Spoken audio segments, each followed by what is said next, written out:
Oh, yeah, man. Seen Bryce Mitchell walking around here a while ago. He's fighting in a week, I think. Oh, yeah. Emmett Smith, right? Or Emmett? Josh Emmett. Josh, yeah, Josh Emmett. That's what I say, Emmett Smith. He's not fighting. Heck of a running back, though.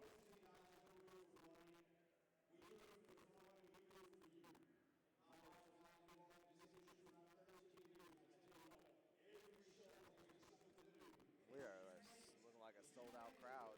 Yeah, dude, I don't see many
There we go. Welcome, Jack Russell.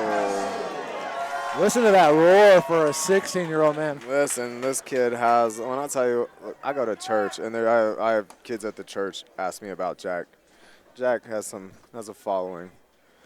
This kid he's definitely dedicated, and Excited to see what Gio's going to bring to the table, too. I'm excited to see Jack's improvement.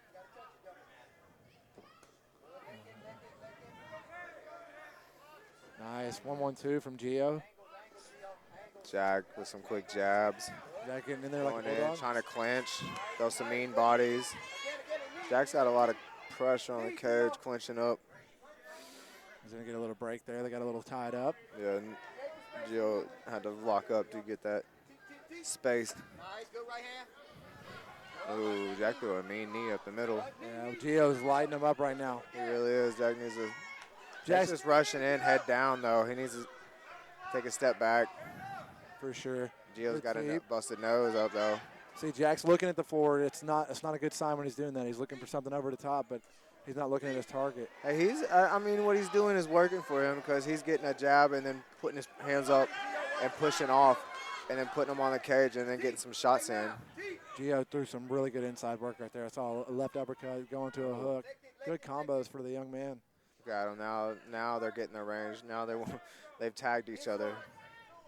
Do see a little blood coming out of Gio's nose. Yeah, Gio from that last exchange from him and Jack. Good uppercut from Gio. Caught Jack square on the chin. Ooh, overhand from Gio. Got Jack back on the cage with a knee to the body. Jack looked like he got a little hurt from that knee there. He's trying to play it off. There's no playing it off to when you're hurt to the body. Work that body. Body, Gio, body. I need the body. That's the legs. I need the body. Jack can get in there with some combos. I think he's giving him too much rest. He's throwing one big shot, and he's not going to get in there with combos. Definitely Jack needs to throw more combos. Gio's winning this round. He's controlling the center, throwing those combos. Nice exchange at the end. Jack's covering up. That was a very good round. That was a nice round. I'm definitely, I have to give it to Gio there. I mean, he controlled the fight for the main part. Jack did come in and landed some good shots, but Gio looked to be more technical, and, you know, he was landing more combos. Right, the tide turned in the mid-fight. It's a 2-minute round, and so it definitely got to keep. Sorry. You're good, brother. Jack's definitely got to stay focused on here. He got in there and looked like he gassed himself out early in the round, and I just want to be over there seeing what Jose's saying to him. I do believe Gio needs to keep doing what he's doing. Yeah. He needs to keep controlling that range. You know, when he gets inside, he's got a good little quick knee that he's throwing, and it's landing on Jack's midsection, and it's working great. Something Jack needs to do is counter that with control. Exactly, and Jack also is. It looks like he's getting frustrated a little bit, and he's trying to throw all into one big shot. That's what I was trying to say. Jack's getting off balance by trying to throw big shots, and he needs to get in his stance and pick his shots, throw combinations, and stay focused. Like, he's stopped rushing in, because when he's rushing in, he's throwing his head down and taking his eyes off his target. That was a good outside low kick from Gio. I catch myself wanting to just coach him from this side over here since I'm so close. Jack throws a kick as well. Nice. Good outside kick from Jack Russell. Bring it a little lower.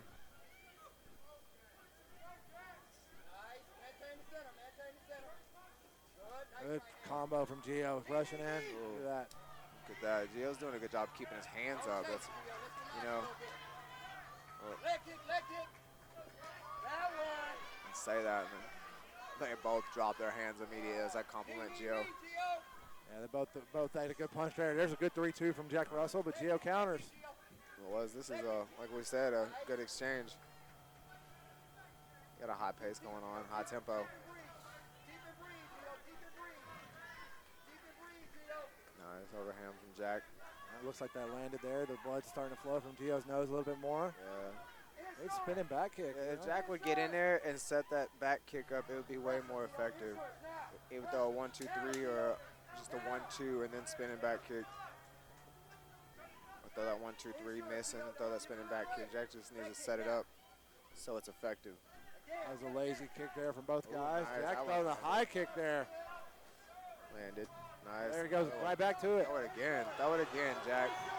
Gio ate it, and Gio ain't going to keep eating those kicks. Nice. Jack ran straight into that punch, Yeah, that was a really good counter from Gio. pushing him off. This is a fight. This is a dog fight right here. Good high kick. These kids are going at. They're showing some technique too. Yeah, man. This is anything but a. Gio's tangling up. Now they got separated. This is nice. Jack holding the center of the cage this round. Wow, that was a good round, man. I don't know who to give it to. They both landed some big punches there. Like I was saying, and I got caught up on my words. For two 16-year-olds to get in here and bang like that. Yeah, because they're not just banging. They're throwing some technique in there, and this is skill. This isn't just a fight.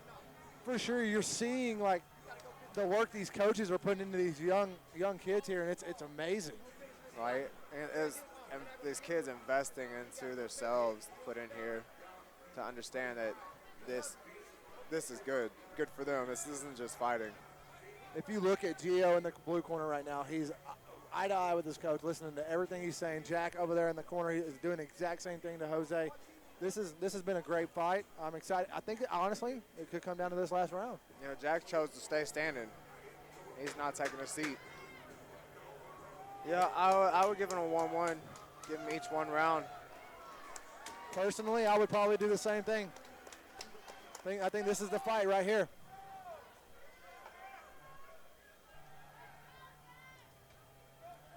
Let's go. Touch of the gloves. Nice. See who wants it more. If Jack can be quick with that jab like he's been, but Gio just rushes in. And looks like Gio landed a 1-2, but he's backing straight up, which I don't like. You got to keep attacking from angles. That's something that got to be fixed with repetition, circling out instead of backing up, because you naturally just want to back up. Just circle Spinning out. back kick from Jack Russell right there. Nice. And that was a great combo before that. Jack's got him up on the cage, throwing multiple body shots. Right now, it's sure looking like Jack Russell is wanting this fight. He may have to win this round. We don't know.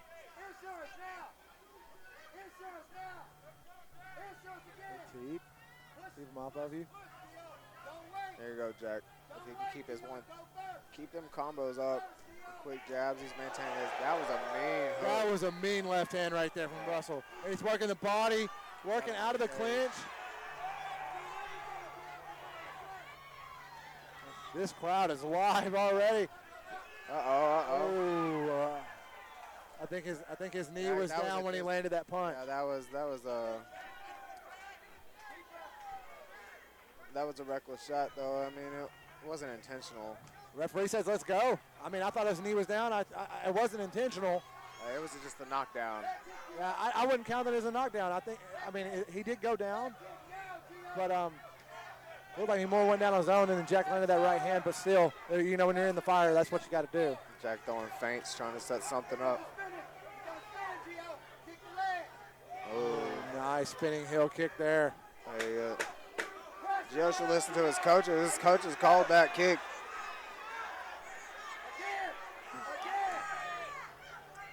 This has been a really good match. This is a great way to start. Wow. What a fight. Great fight to start the RDC9. I'm telling you, man, this was an amazing fight right here. I can see them fight a few more rounds, honestly. I'm saying let's give them another round. Coming over, showing sportsmanship, man. That's what it's all about at the end of the day. Sportsmanship. That was a great match between the two young kids, man. Dude, I'm telling you right now, both of these kids. These are kids. These are young men. These are athletes. Yeah, I was about to say they don't fight like kids. I can tell you that right now. And they have very, very bright futures, both of them. That's what I'm saying. They put in a great match. The way to start the event. Man, we're going to heavyweights next. Oh, yeah? Looks like we got a decision. Tom Rogers is in the cage. Let's hear what he has to say. Dequan, Haywood, and Caleb Harston. And man, that guy had some cannons.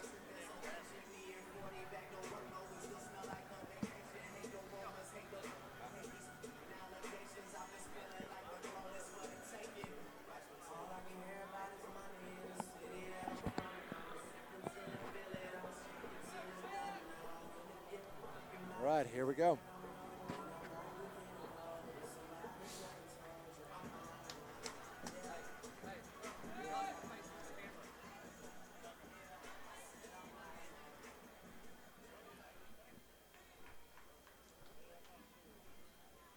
Ladies and gentlemen, we go to the judges' scorecards. And your winner. It could be any one of them. Ah, Jack Russell pulls it out the hat. And like it could have went either way. That really could have went either way.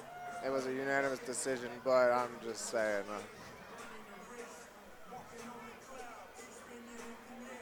Great match. That was a really good match.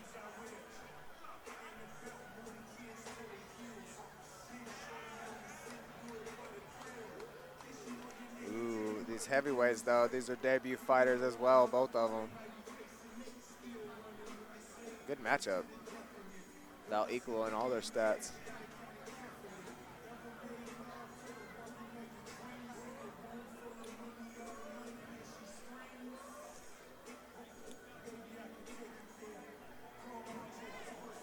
Yep. They could have put blue and red on here for us. You know, we're hard of learning over here. You know what I mean? Saying R or F. We're taking a gamble. What a fight, man! What a fight! What a kickboxing match to start us off here. That was yeah. I think we're going to MMA now. Oh yeah. Heavyweight's gonna bang it out. Real quick, while I got just a moment, I'm going to introduce one of our sponsors here, Punch Up Sports. It's a combat sports gear brand offering premium quality yet affordable gear. I will attest to Punch Up, man. The gear is clean looking. I fought in it my last fight. It's very clean. Got good wrist support. Check them out. Punch Up. I don't think I've used their gear yet, but I am going to be needing some new gear here soon. Brother, you were 2 pounds away from being able to use their gear. I was 2 pounds away. I got a kid with you.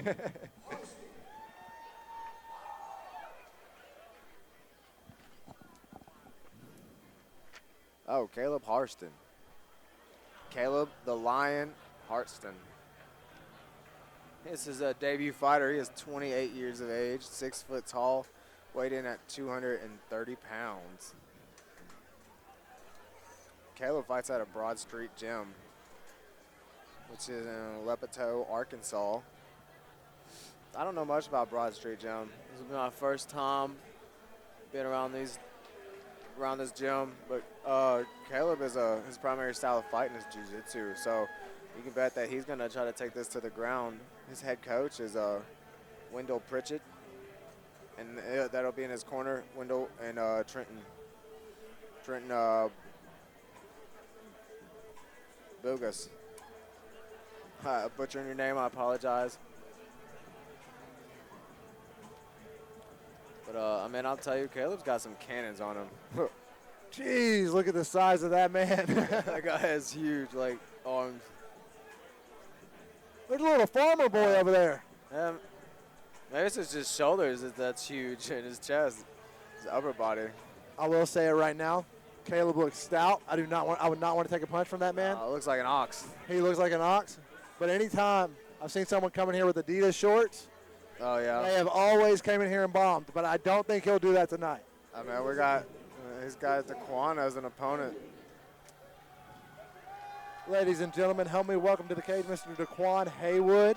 Sorry, I cheated. Dequan is making his debut tonight. He's 28 years old. He's 6 foot tall. He weighed in at 225 pounds.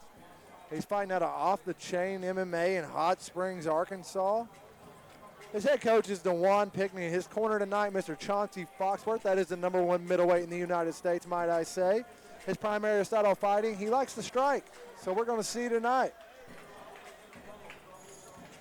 Looks like also in his corner tonight, you'll see Mr. Jose Zuniga. Looks all business, all excited to get in here for his first time. Man, Dequan is not small himself either. He looks bigger than 6 foot or 6 foot. The guy, I thought he was at least 6'2". Well, he took his shoes off, and I think he's still about 6'2". I don't know. Yeah, I don't know what doctor's office he ran into before he came here, but he is a lot taller than 6 foot. I don't think he's getting greased up. I don't think the last 3 guys that came into the cage got greased up. No, I thought I saw I definitely saw Caleb get greased up. Look, his forehead shining. I can see it from here. Maybe they're doing it in the back. Arkansas, fighting with Broad Street MMA, Caleb the Lion Carson. And this gentleman standing across the cage, it is also his debut fight. He stands at 6 foot tall, weighing at 225 pounds. He hails from Hot Springs, Arkansas, fighting with off the chain MMA, Dequan, Haywood. Let's get it. 2 big boys, 2 heavyweights. What's better than heavyweight MMA? Well, apparently they don't know where the Vaseline's at. Well, is that the tour I just seen you go on? Here we go. Yeah. 2 big boys about to tear into each other. You know, I'd be concerned about my teammates. Really nice jab by Dequan. Dequan looking good, light on the feet. Nice, That was a though. good one, too. Oh, this whole cage just moved. It looks like Caleb's going for a choke and throwing heavy hands at it. Dequan's back to his feet. Uh-oh. Big slam in the middle of the cage. There we go. There we go. Dequan's mag mount. He's got mount as long as he can maintain control. Get heavy and drop some bombs. That is Caleb's literally. power. Oh, the power of Caleb just pushed him off of him, and now he's back. Caleb's on top. That's the most Derek Lewis get-up I've ever seen. Hey, man, that was a monster get-up and monster punches. These are big shots that Caleb is raining down right now as well. He's throwing these shots, and he's trying to sink a choke in. Let's see if Dequan can get him. You got to be careful when you're scrambling in this position, too, because if you make one mistake, the neck's going to be snatched right up. Yeah, Dequan can't stay still for long. He needs to get up, make a decision. This feels like a comfortable spot for him because he's not getting hurt, but he needs to get up and get out, get moving. It's something he could always do, you know, right here. He got to know where the cage is at. He needs to press him into the cage and take Up, go up, his yeah. leverage around away from him. Drive him back on his butt, on his heels, and then walk up the cage or sit out. These are big shots to the body that Caleb is landing on Dequan right now. Dequan kind of content to just stay here. He's got to move. When he raises up for that shot, Dequan needs to sit out. I'm seeing the referee just kind of staying there. Hey, I want to yell at him so bad to sit out, but I just feel like I can't. If Dequan could sit out, Dequan. Sorry, He's eating some big shots from Caleb here. Caleb does have a good underhook over here, trying to maintain that pressure. I won't let that happen anymore. Man, but I feel like I got too loud. Man, Dequan is just eating some shots trying to get up. He's moving though. I mean, he's covered up. He's not. He's defending himself, but he's eating some monster body shots, and these are loud. I mean, but what is? Come on, you got to stand up. Or Caleb needs to finish, make a move, make a pass, try to finish it. There we go. Now there we go. They're both on their feet now, throwing major hands, getting up. Looked like Caleb just got frustrated because he couldn't do anything from there and let Dequan stand up. Ooh. Oh, good counter right hook from Dequan.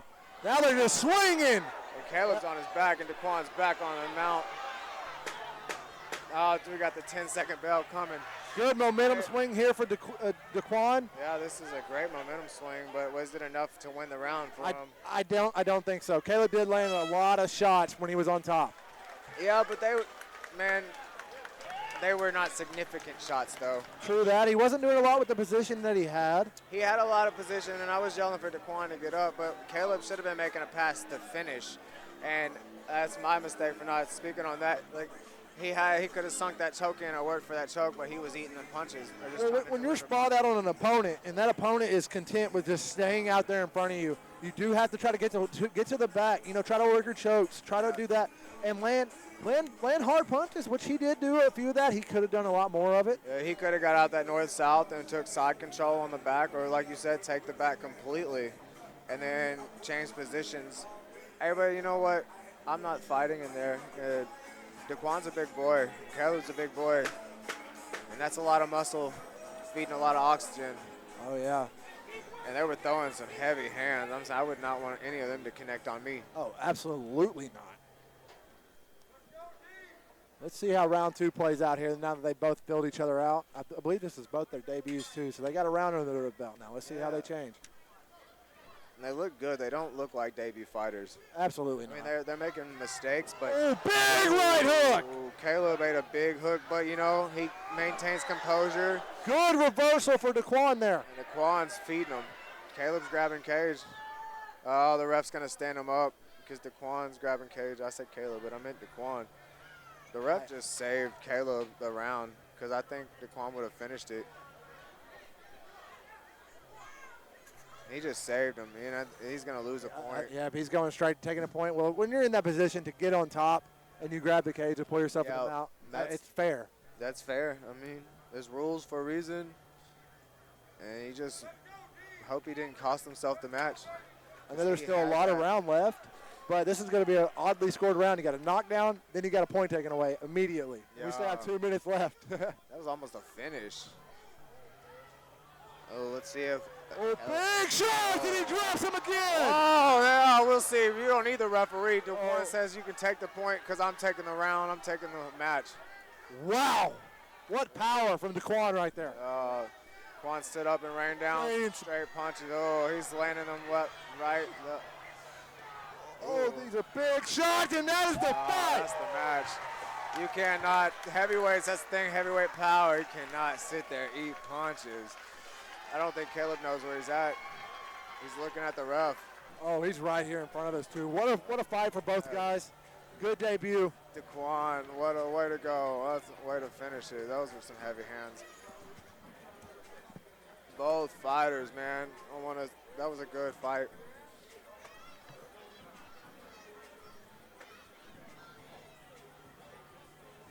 Let's see, we still got Caleb down. We got the doctor checking him out. He seems to be okay. He's getting up now. There's great show of sportsmanship back and forth. Both fighters hugging it out. Great sportsmanship around here. Man, that was a good finish. Dequan got on top and started throwing heavy bombs. And Caleb tried to cover up.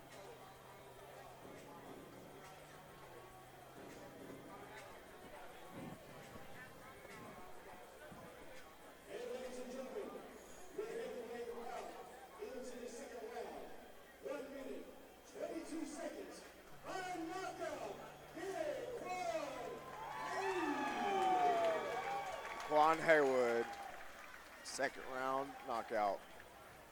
I want to take a moment before we start our third bout. I'd like to thank a sponsor, Arkansas Logo Logic. It's based out of Hot Springs, Arkansas. #1 customer apparel business that trailers to your wants and needs. They brand and design limitless options.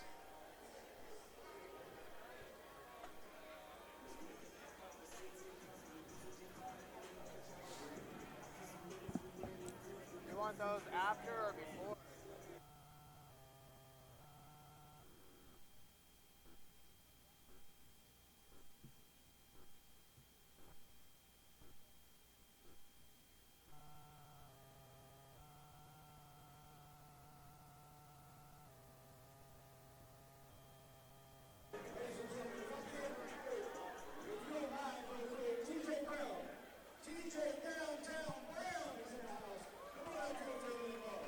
Got TJ Downtown Brown about to enter the cage. He's a local frequent flyer to RDC events. This is a familiar face that we get to see a lot. A lot of people don't, though. Yeah, he loves to come and support his team at the RDC events.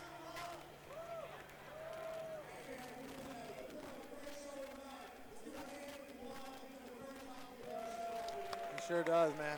He puts a lot of work into these shows.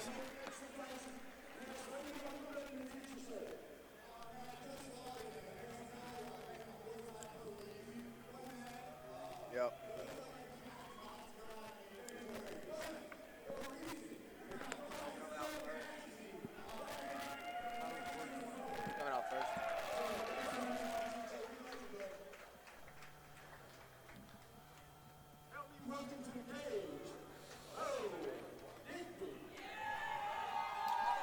I want to take a moment to thank one of our sponsors, Arkansas Logo Logic, based out of Hot Springs, Arkansas, your #1 customer apparel business that trailers to your wants and needs.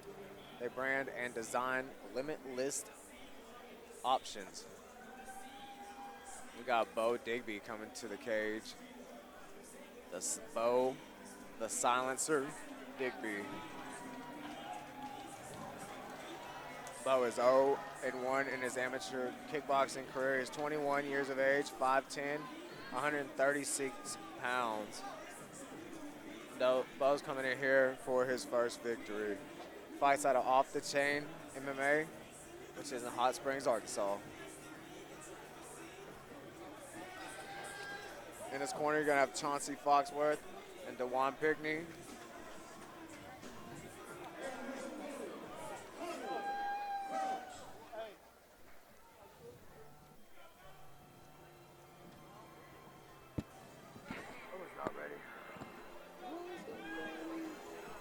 Making his way to the cage. Help me welcome Mr. Connor Crouch. He doesn't have a nickname listed. We'll have to give him one at the end of this fight. He comes in and making his debut tonight. He's 25 years old. He stands 6'1", weighed in at 135 pounds. He's very tall for the weight class. He's fighting out of Westside MMA. What an amazing gym that is, out of Little Rock, Arkansas. His head coach, Mr. Rolly Delgado, his corner tonight. Rolly Delgado and Erasmo Garcia. His primary style of fighting is striking. Do see that they're rocking the new Real Deal headgear in this fight. Both guys look amped up and ready to go. Let's see how it happens. Oh, yes.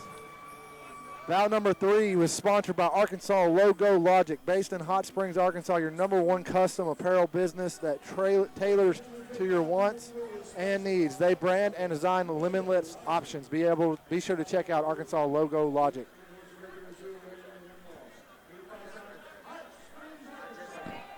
I just read that.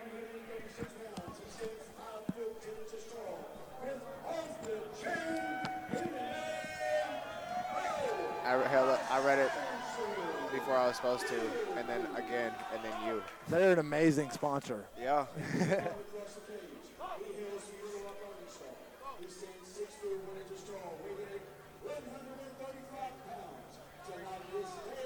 You know, he's a big target. That's all I think about tall people. Bigger targets. Yeah, true that, but longer limbs. Long limbs, but look at that. Looks like he's going to be standing southpaw. Man, this is going to be a good fight here. Bo's last fight in El Dorado, it was a close fight. I believe it was a split decision loss to an undefeated fighter. They're coming out ready to go. Nice. Let's see how we.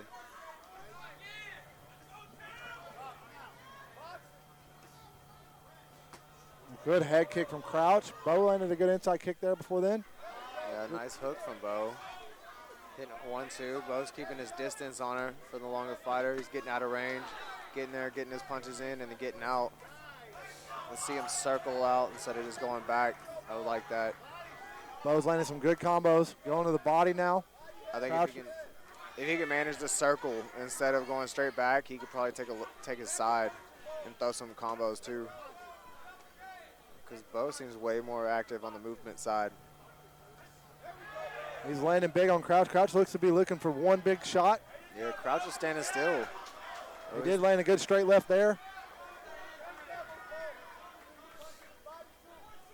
Nice.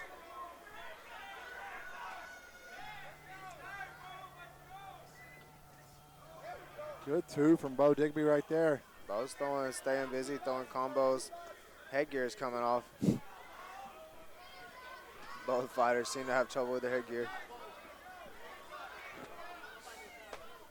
Good kick to the body from Crouch. Now Crouch has got Bo down. Bo got tape on his neck. I believe that is tape on his neck. I believe you're seeing that correctly. See, I don't like the headgear. It's amateur or not. It's still, it just gets in the way. It's for training. It doesn't do anything for the impact. It just stops cauliflower and cuts. And also, like, while you're touching on that, the headgear, it kind of makes you, like when you're wearing it, it makes you more comfortable taking a punch. So you're not being as aware as you should be because you're like, I got protection. It's really not. You're just getting your brain knocked around in there a little bit more. So I'm still, I wore headgear twice, and you can feel every one of them punches still. It just stops the cuts. I don't like headgear. Me neither. Good 3-2 from Bo right off the break. There we go. Crouch putting it. That headgear came off at a good time for Bo because Crouch had him up over against the cage and was teeing off on him. But Bo is starting to tee off on Crouch. I don't think he'll stop when that headgear comes off this time.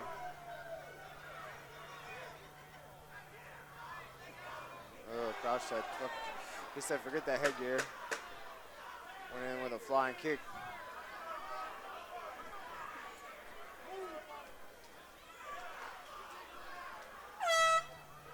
Good round, really good round. Just take the headgear off, guys. Both threw good combos. Crouch kind of, like I said, with the longer limbs, he was looking to throw high. He was throwing a lot of kicks, a lot of long, rangy punches, and it was a close round. Crouch came alive in the end of that round, though, too. Like I said, Bo, kind of when his headgear came off, was up against the cage, and Crouch was having success in that moment. This is I honestly would hate to be a judge tonight because these have been some back and forth close fights, and this round has been pretty close. Especially with the kickboxing, man. These guys are trading licks. Pop, pop, pop, pop, pop, pop. Like, how do you determine who wins that round? You know what I'm saying? Especially when no one is taking the pace is just being matched the whole time back and forth. It's not like one fighter just eating punches and a bag in there. They're both on each other. That's the best thing about RDC events is the matches are so evenly back and forth. Like, you're not coming to an RDC event and getting there's going to be excitement at these fights. Knockouts, high intensity. Something I'm giving Bo over Connor right now is he's throwing a lot more combos. But in that place, Connor's a much lengthier fighter. Bo keeps backing straight up after his combo. He's going back. Like I said, he just backed up and got a 2. But Bo's staying active, staying busy. Connor's catching legs. There you go. Connor's hands are down. He keeps eating them hooks. It's like you can't eat all of them. That was a good body shot that got in there. That kick looked to be very low. Yeah, I was about to say. Right in the goods. Right in the goods.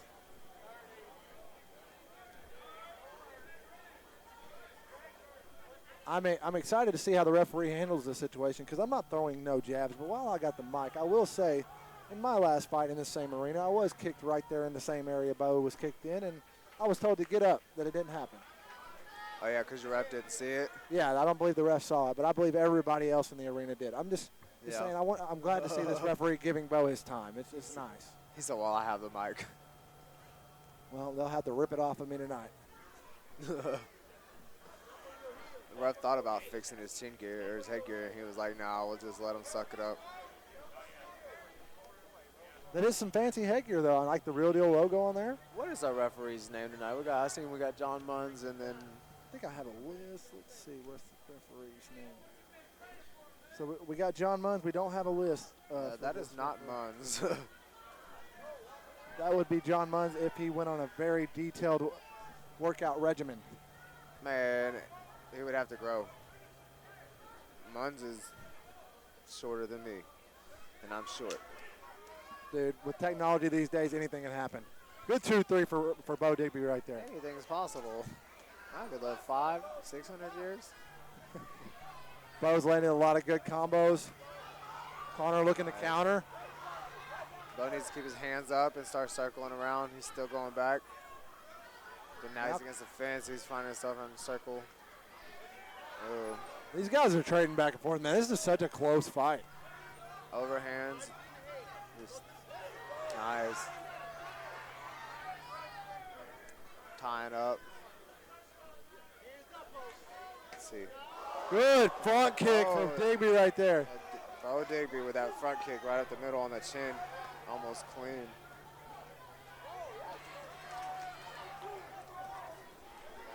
Crouch has got Crouch has got Bo on the cage spinning. He caught him clean. Bo needs to close his mouth. He's breathing all heavy. Connor's looking for the big shot, too. He is. Connor, that was a very back and forth round, but at the very end, Connor started landing the bigger shots. These boys are keeping a high intensity pace. Like, they're going off on each other.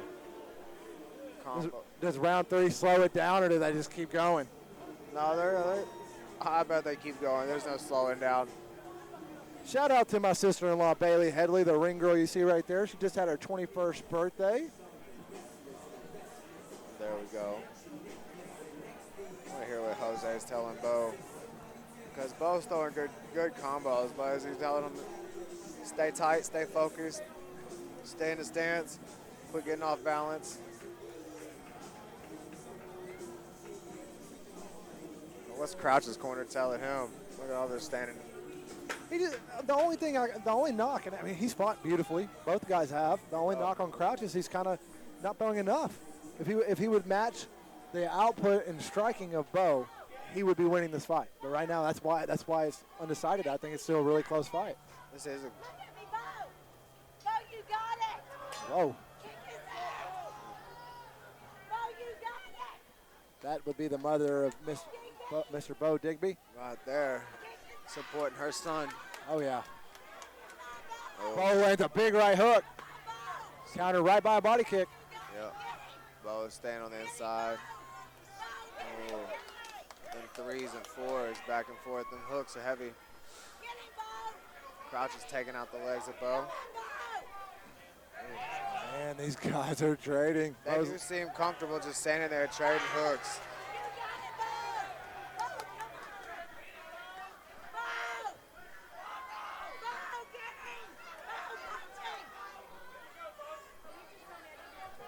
These guys are trading. Both guys seem to be a little bit more gas. It's going to be at the end of the fight. Who wants it more?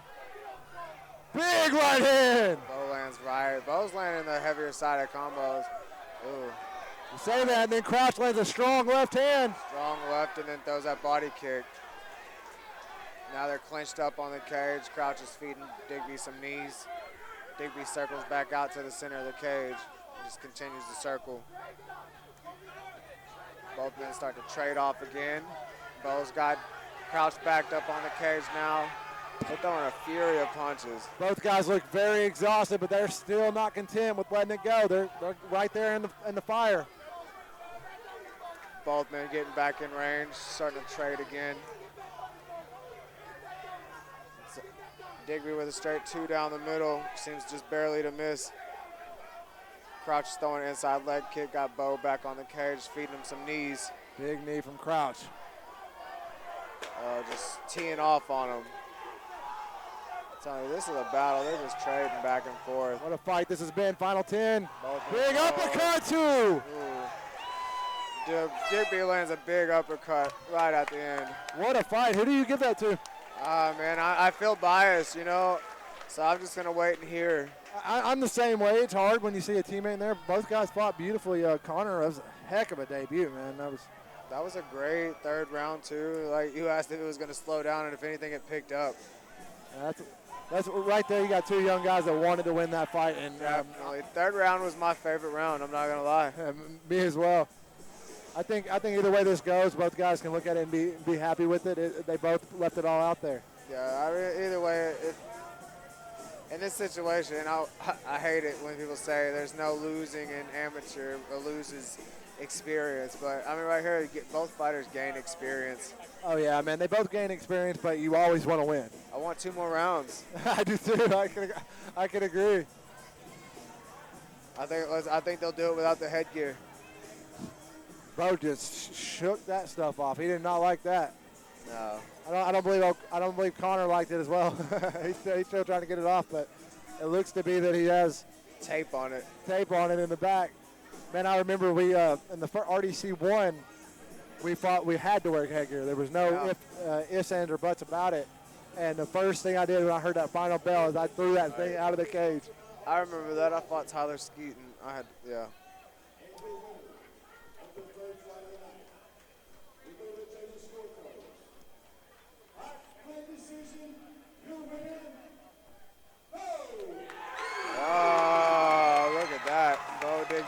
it out with a split decision.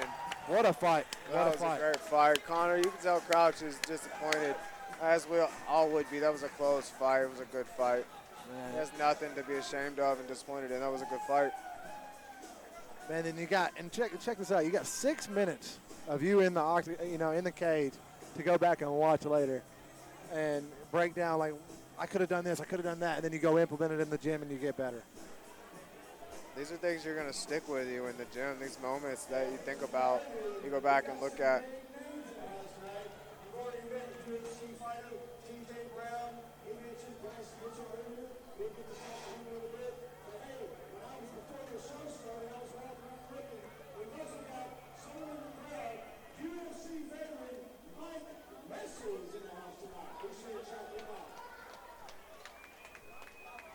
Mike who? Bailey? Is that right? Mike Bailey? I don't know. I missed who he said. Chelsea.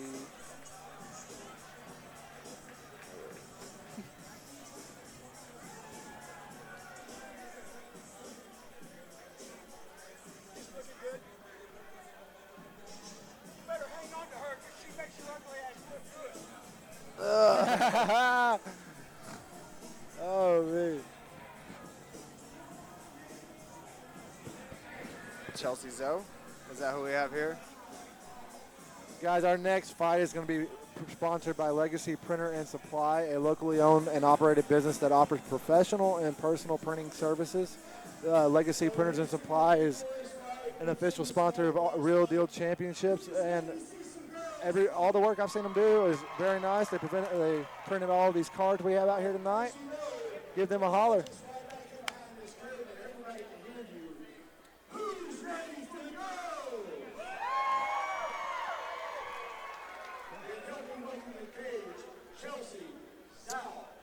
We got Chelsea Zhao. Chelsea Zhao, she is 1-2. She is 32 years old, 5'4", and 116 pounds, fighting out of Conway Fitness Kickboxing. Her head coach is Jake Denton. Her corner is Mary Dean Johnson, MD. Mary MD Johnson. She is a Muay Thai striker.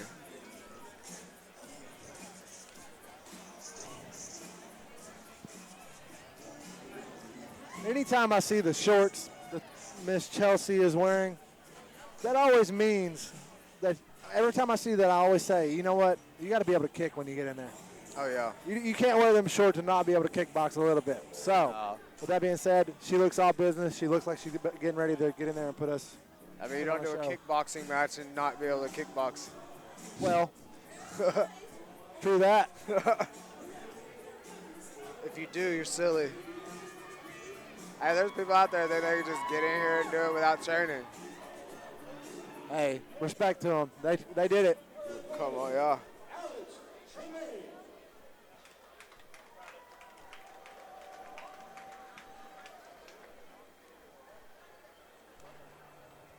Making her way to the cage, Miss Alex Tremaine. She comes in with a record of 3-0. She's 36 years old, standing 5'1". She weighed in at 115 pounds. Fighting out of St. Charles MMA and out of St. Charles, Missouri. Her head coach is Mike Rogers. Her corners tonight are Mr. Jimmy Donahue, Quentin Loper. Her primary style of fighting is kickboxing. Well, that's a good thing. It's a kickboxing match. Excited to see what she brings to the table. 3-0. Will she make it 4? These ladies look like they're here for business, too. I see that. Chelsea's over here just taking it in. Alex getting greased up. They both look like they're ready to put on a show, man.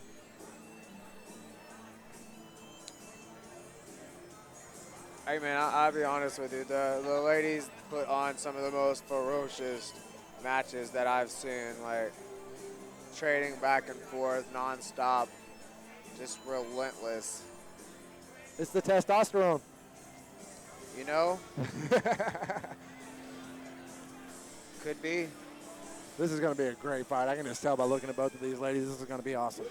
Man, I learned the other day testosterone's main job in the body is to build white blood cells. Noted. Google it. She fights out of Conway, Arkansas, for Conway Fitness Boxing, Chelsea Sound. And this way across the cage, she weighed in at 5 foot 1. Chelsea's got a crowd here for her. 5 foot 1 inches tall. All the way from St. Charles, Missouri, she fights with St. Charles MMA, Alex Trevor. Alex has made the trip down here from Missouri. St. Charles MMA. Took the scenic route.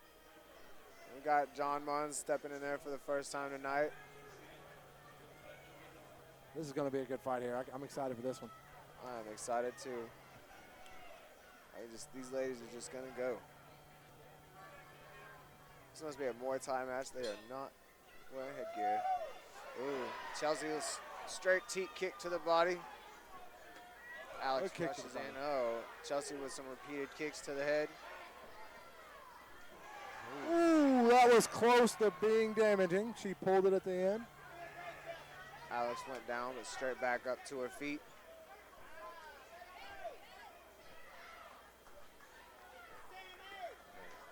Chelsea's relentless with them leg kicks and then switching it up from leg, head, body. She's throwing all three of them in there. Going from leg to the body to the head. Clinched up, throwing the knees good. Both ladies trading back and forth. Can she keep up that output, though? We're about to find out. This is high intensity early in the match. We'll see if Alex takes advantage of Chelsea trying to burn out, or if Chelsea burns out. So she could be a cardio queen. Alex keeping the hands up good, but she's eating a lot of shots.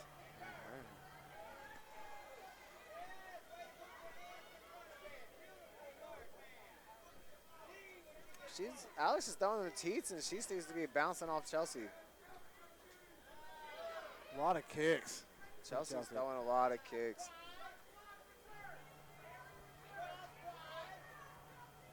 Alex's face is starting to redden from Chelsea's jab. Oh, there we go. Alex opens up now, starts throwing a barrage at Chelsea. But Chelsea turns her back and puts her on the cage. Chelsea just relentless pressure. Kick, kick, That's kick, what I'm bam, bam. Hey, she even threw a feint in there, had Alex flinch up. This is a relentless pace. Uh-oh. Like a little slip. Alex seems to slip and fall. Gets straight back up, though. She doesn't need the ref to get up. What a round. Definitely Chelsea's around there. Yeah, From start to finish. that was relentless pace from Chelsea. For the safety of the fighters, please turn your flashes off. There is no flash photography in the building.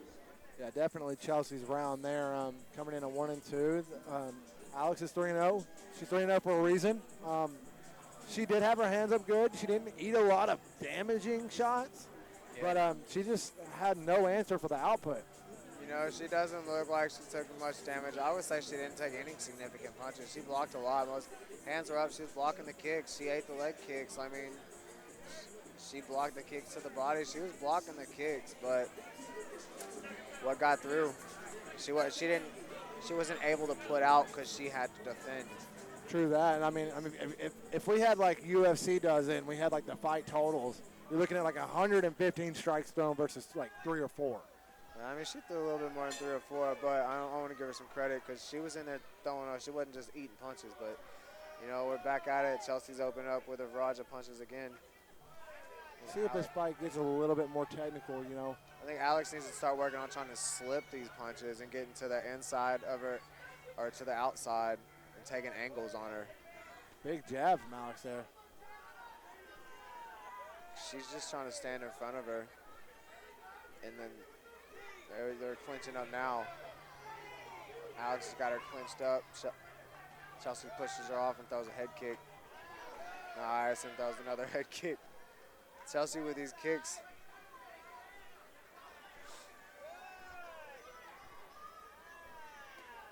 Good outside kicks, man. Alex just can't seem to get in range on Chelsea.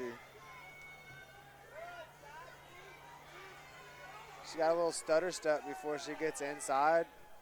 And then once she gets inside, her momentum seems to be gone. Or she's getting met with something. I tell you what she needs to do is use punches to get inside. She's just trying to hop in there. Yeah, exactly. I mean, she only has 3 fights, so I mean, she is still fairly new to this, but I think she's learning a lot right here. Because Chelsea is the longer fighter. She is the taller fighter. And she's using it very well. She is. She's keeping her distance, keeping Alex at bay with her distance. But it's like, I think they're just eating their gas tank mostly. True that, and also like when Alex is, she's attempting to check these kicks, but she's not turning her shin outward. She's just lifting it up, so she's taking more. Yeah, she's meeting, and it's, yeah. You see that leg starting to get ate up. It's bright red swollen. Another really good round for Chelsea. See that leg starting to change colors on Alex over here. Chelsea was eating her leg up.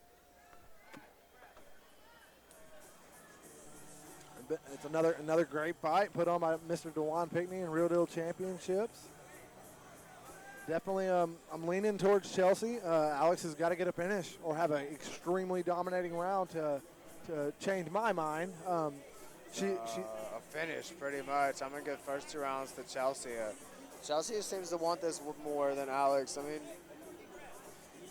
Alex's output isn't meeting Chelsea's, and she's really struggling defending and trying to counter these punches. She's eating them, and she's just kind of boxed up. She's not able to get outside these punches or just slip them and then get her angles in so she can land punches.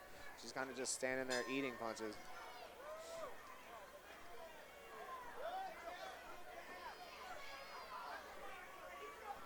Chelsea opens back up. Alex trying to make it a dogfight now, trying to land those bigger shots. Alex in there throwing 1-2s, 1-2s. Those are nice. She's throwing punches. She's landing punches, too. She's getting inside.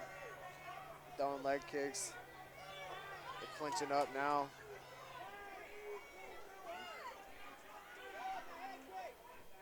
If I was Alex, I'd almost welcome the inside game a little bit more. She keeps trying to circle out. Yeah. And at this point, you're losing the fight.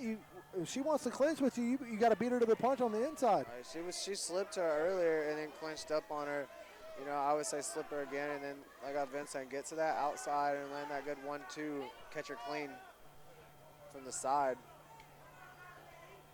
Oh, Alex landed some good punches to the ribs, right under the armpit. I think Chelsea seems to slow down some on them kicks. She's still throwing them though. Alex got to keep on the pace. She's slowing down a little bit, not a lot. Alex has got to turn it up to 110% right here. Give it everything she's got. Yeah, ask herself how much she wants to win.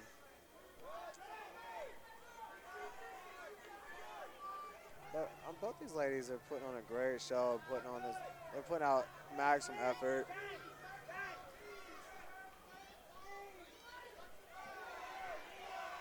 Chelsea's got her in a mean clinch. Hold on. I know Chelsea was winning that clinch there, but I'd still like to see Alex welcome that kind of fighting a little bit more, especially being the smaller fighter. Yeah, you know how tight that clinch was. She took her braids out. Braids are out. Time to slug. Good work by Chelsea. Yes. Continuously tacking that out. Like they're not the hardest kicks, but hey, yeah, they're landing. I mean, she threw 1,000 kicks in here. Now she got Alex backing up too the whole time. Kicks with punches. What a fight! That was a great fight. I'm giving that one to Chelsea all the way. I think she. That one to Chelsea Zoe. Alex fought well. She just couldn't match the output.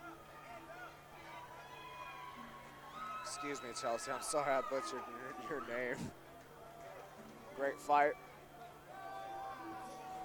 I'm definitely I'll give that one to Chelsea too. Look at her. She's celebrating over here. Dancing to the music. She's feeling herself. You know, she put on a great performance. She has the right to feel herself.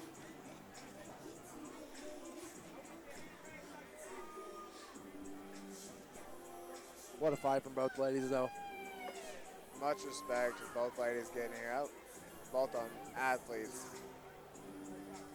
Putting on a great show.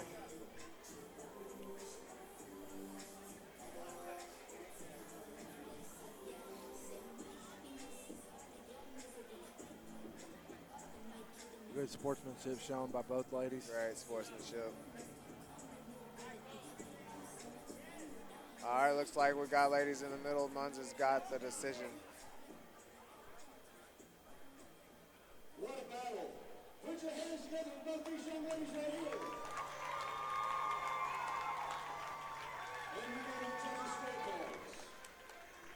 And your winner, by unanimous decision, fighting out of there, blue-coated Chelsea Zhao. Chelsea Zhao got the victory. Good call by the judges on that one. Unanimous decision. Congratulations, Chelsea. Before the last fight, but, we got some big names in the house. We got some big names. We got some big dudes. And I tell you what, I've had the pleasure of announcing this gentleman that he was an amateur. I watched him through his pro career, got to announce him his pro fights. He's been in the Ultimate Fighter. He's also fought with the UFC. Justin Frazier, stand up and take a bow, sir. Thanks for being here, sir. Justin Frazier in the house at an RDC event.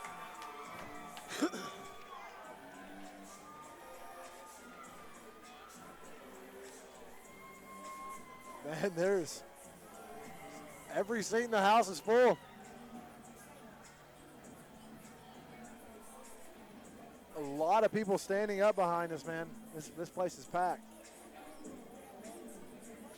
It is a packed out, sold out show.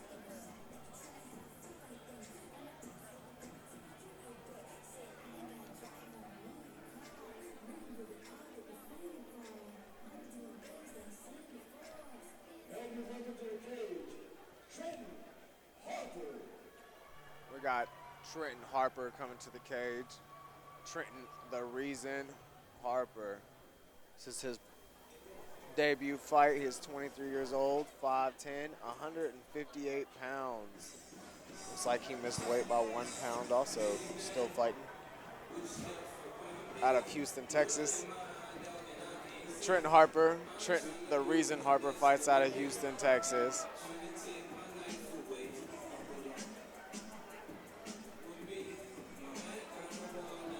So, Like his corners, Parker Rogers and Daniel Higgins. He doesn't have a head coach listed. He's a hybrid striker.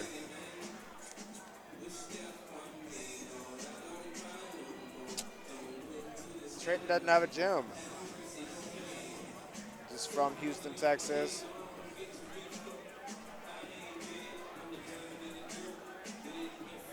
It's like Trenton, the reason Harper's here to put on a show. see, so Trent Harper sent me a friend request on Facebook not that long ago, so I just added it. I seen he was into fighting and stuff, you know. He's been posting videos lately of him doing these crazy 360 kicks and things like that. So the guy is an athletic specimen from what I've seen on his social media, so I'm excited to see how that translates into the cage. Oh, man. I'm excited about that. They look like they found the petroleum jelly. So what is it actually that they do put on our faces? Vaseline, right? Yeah, Vaseline, just to help prevent punches. That doesn't work. That is not a good defensive tactic. Not punches. I meant cuts. I'm sorry. You know what you know what I meant. Man. It's supposed to help with cuts, like stop bleeding when you pack them. Man, Trent looks ready to go.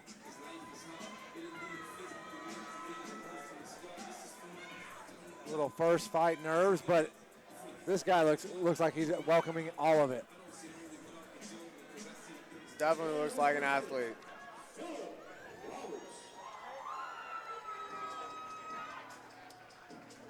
Making his way to the cage, the local favorite, Mr. Philip Roberts. Big Phil Roberts. He's 2-0. He's 21 years old. He stands 6 feet 2 inches tall. He weighed in at 160 pounds. He's fighting out of Westside MMA in Little Rock, Arkansas. The name of his head coach is Mr. Rolly Delgado. His corner tonight, Rolly Delgado and Josh Root. on his primary style of fighting, he said, who knows? So he's coming off of a 7-second knockout. Yeah, I saw at the last event we were at, yeah. I was at that event, and I reached down to get my drink, and I looked up, and the fight was over. Yeah, it was pretty nice, you know. We'll see. It's going to be an explosive match. I bet both of them try to start fast.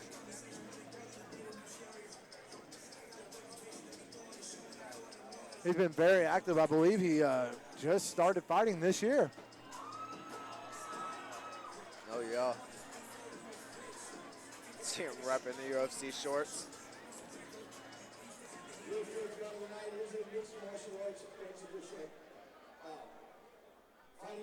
Philip Roberts. 5'10" inches tall.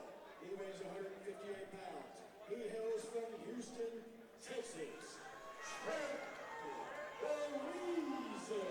Uh-oh, looks like Trent got a following down here. Sure sounds like it. In his gentleman across the cage, he stands 6'2" inches tall, weighing in at 160 pounds. He hails from Little Rock, Arkansas. Fighting out of Westside MMA, Big Phil Roberts.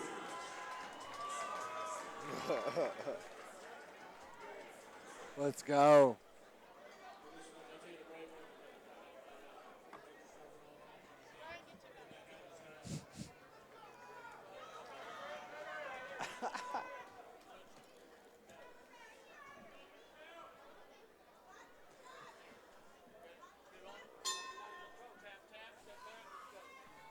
Up. Here we go. Boom. Straight two from Philip. Ties Trent up. They start clinching up. Oh, nice. Trent with a big slam. Just tossing Philip around. Oh. Nice. Framing out. Trent's framing out. Philip's trying to tangle What is that? him Is up. that a buggy choke? It looked like it. Back to their feet. Both fighters.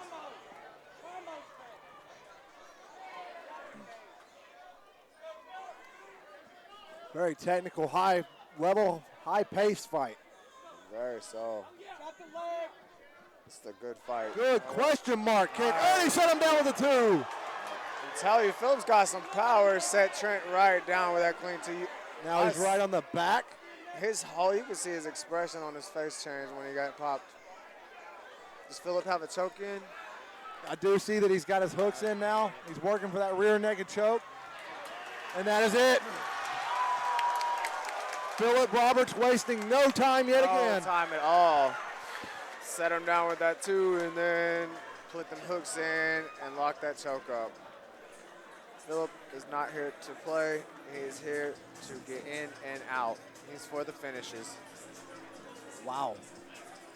Beautiful question mark kick to a 2. Beautiful finish. Wow. 7-second KO, and I'm curious to hear the time on that because that fight was going fast, man. About a minute. Trey Harper looked great too. No doubt about it. Look, he's in there putting it in. But you need a team behind you.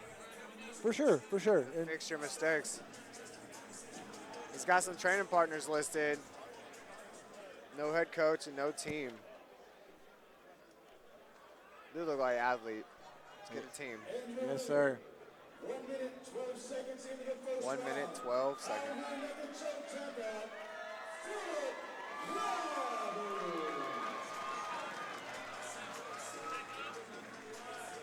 Good show of respect for the 2.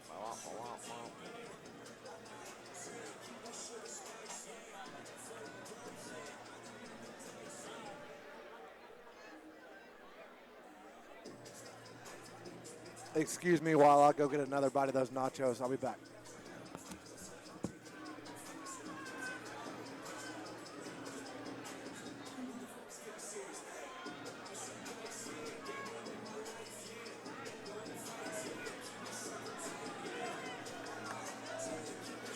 Like we got bout number 6 coming up. Bout number 6, Carson Rainwater and Devin Snider. Another 155 match.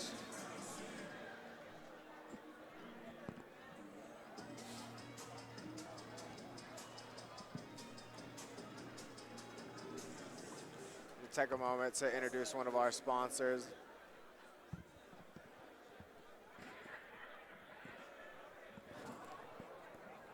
How do you say that? I wanted to make sure, okay, like. That was definitely on the hot mic, buddy. I don't even care. You know, I wanted to make sure before I butchered the name. We gotta take the time to introduce Expedited Property Management, handling all your property management needs with quality and excellence. If you grow it, they'll mow it. Expedited Property Management.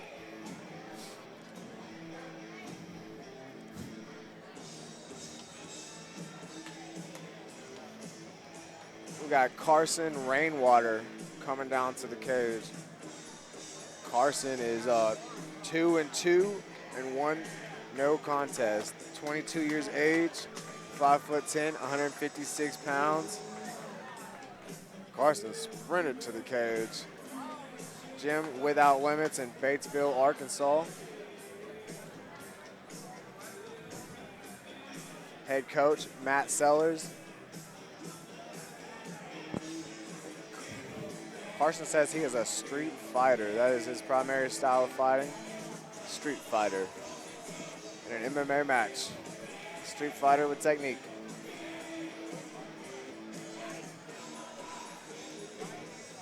You know, he said he's 5'10". He don't look 5'10". You know, Andrew, I wasn't going to point that out. I'm just saying, for a short guy myself, I'm 5'7", and he looks my height. I know that that's a tender subject for you. Not at all. Can't do anything about my God-given ability. Oh, I love this walkout song. Bom, bom, bom. He might be a little bit taller than me. Not much. Oh, no. Help me welcome to the cage, Mr. Devin Snider. Nice little nickname. Devin the Spider Snider. He comes in with a record of 1-0. He's 24 years old. He stands 5'8", weighed in at 155 pounds. He's fighting out of Living Defense Martial Arts in High Point, North Carolina. His head coach is Danny Dring and Steve Snider. His corner tonight is Danny Dring and Steve Snider. His primary style of fighting, he likes to do a little bit of jiu-jitsu, but he's also a wrestler, and you can definitely see that by his frame. He screams. If he were to walk into the gym tomorrow, he would scream wrestler at you. Let's see what he brings to the table. Yeah. Got Danny Dring in his corner. High Point, North Carolina.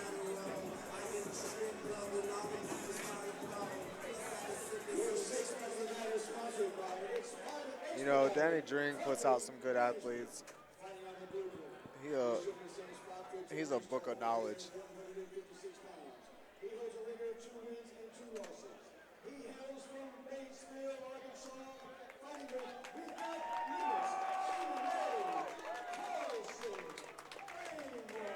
I do not see this fight going the distance. I can tell you that right now. No. Okay, so he might be 5'10". If he's 5'8", they look about. Where's the tape measure when you need it? I got one in my truck.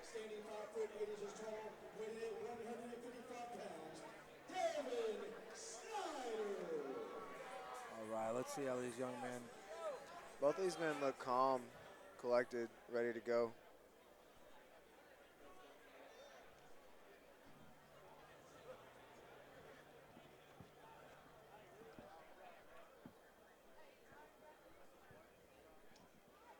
Oh, yeah. He's slapping the floor. Let's go. He's locked in now. Tap, tap. Both men ready to go. Opens up with a leg kick, body kick.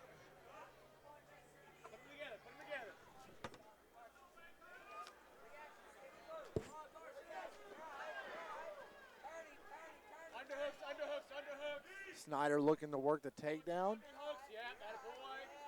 That's good right underhook. He's throwing a lot of inside knees to the leg, trying to soften up Carson. Looks to me like he's working a throw. It's like he's got that high crotch locked in, so Carson's not going nowhere. Trying to lock his hands on a double. He may not need to. Uh-oh. Carson with some good defense, almost. Oh, he's got him down. Never mind. He's right back up to his feet. Back up, though. Looks like he's about to work a hip throw. Devin Snider, he's kind of high up for that hip throw, though. You know, throwing the knees, though. Good knees to the body and leg. Big right hook. I think Devin woke up. Put them together, baby. Put them together. That right hook put something in him. He's backing up now. Carson landing some big shots. All right, he's woke back up. He's got Carson pushed back up on the cage. Now Carson controlling the position on the fence. Good seatbelt control on the backside. He will be working a lot of knees right now. He's working a lot of punches. That's good. Got to be active. He's maintaining control right here. Got him pressed on the cage. Big knees. Ooh, Devin trying to fight outside. Carson with some good hooks. Nice kick. He's locked in. Carson's locked in on him. Knee right to the nuggets. That one hurts. When you need a break, it's always a trusty nut shot. I don't think the mic picked up what the young man just said. It's a good thing. Understandable. This has been a highly contested fight so far, man. Carson's doing a great job with the striking, trying to keep it up on the feet. You know, Devin's he's doing his thing. He's trying to get it to the ground. He's kind of swinging a little wild when he's trying to get in there and get inside. You can hear the corner of Carson telling him, "Hey, throw first." First, yes, be first. Look at him. They're about to sit down. They're unloading on each other in that corner. Right down the middle. Right down the middle. Yep. All right, it's Carson with some good jabs. Making Devin lock up on him, clinching again. Get your hip back. Let's reset. Let's reset here. Let's reset here. Yep. Good break by Carson. There you go. There you go. There you go. Knees here. Knees here. Knees to the back. All right, it's Carson trying to hit. Oh, that was a mistake by Carson. That was a mistake. Now, Devin's going to capitalize on it. When Carson went for a hip toss and Devin blocked it and took liberties of full mount. David throwing some big bombs. Now Carson's stuck under. Trying to soften him up, maybe looking for a choke. Carson's belly down and Devin's just throwing some bombs. Back into full mount. Carson's trying to get out, rolling around. Big shots. There he goes. Devin. He found the back door. Yeah, he found the back door. He's got the arm bar. The arm bar. Let's see. He ain't got it. His elbow's past the hip, so he seems to be safe. Yeah, his elbow is out. He is going to make it. We are going to see a round two. What a round. Man, that is a good match so far. What a round both men putting out.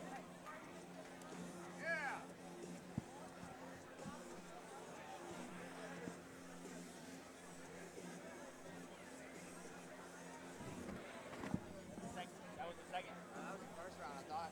What? Oh, you're right.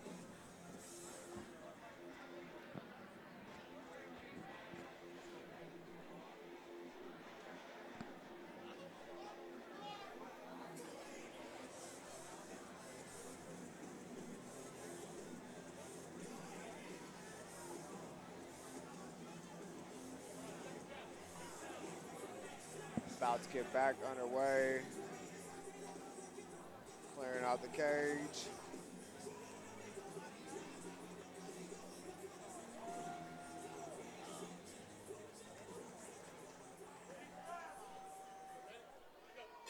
They've both been ready. Showing respect, touching those. Oh, Carson's open up with a mean body kick. Devin's back on the cage, ate a clean 2. There we go. Devin shooting for a double, got Carson set down on the cage. Carson's framing out. Devin's sitting high. Trying to pull Carson down. Looks like it's working. See if he can walk up him into full mount.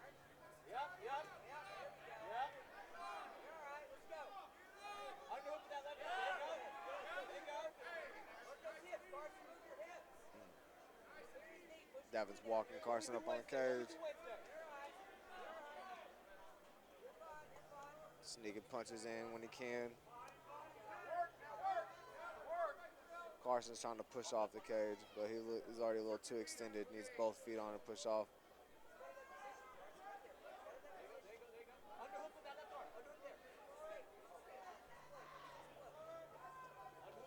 Devin's in half guard. Throwing punches to the body, head on the face, shoulder on his head. Oh, Carson sits out, gets out the back door, back to his feet. Devin looking for Kimura. Got Carson back on. Carson dropping elbows to the body.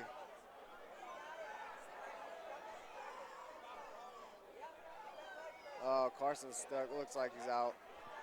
He's out of danger. He's stuck in an awkward position up on his cage. Oh, he's not out of danger. Devin still got that Kimura locked in. There you go. Carson's definitely out of danger now. Devin's still heavy with that top pressure. Devin had a great Kimura locked in. Looking, I felt like almost had it finished. Munn's caught something. Looks like Carson had a hold. Looked like he was looking for his Kimura too. Oh, okay. Carson's grabbing the cage.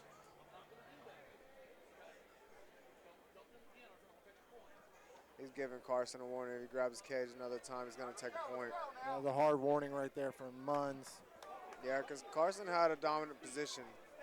And I wonder why they're standing up and they're not giving Devin his position back. Carson had a Kimura and Devin didn't have a controlling position. So he put Devin back on the ground. Nice. They had the names confused. That was my bad.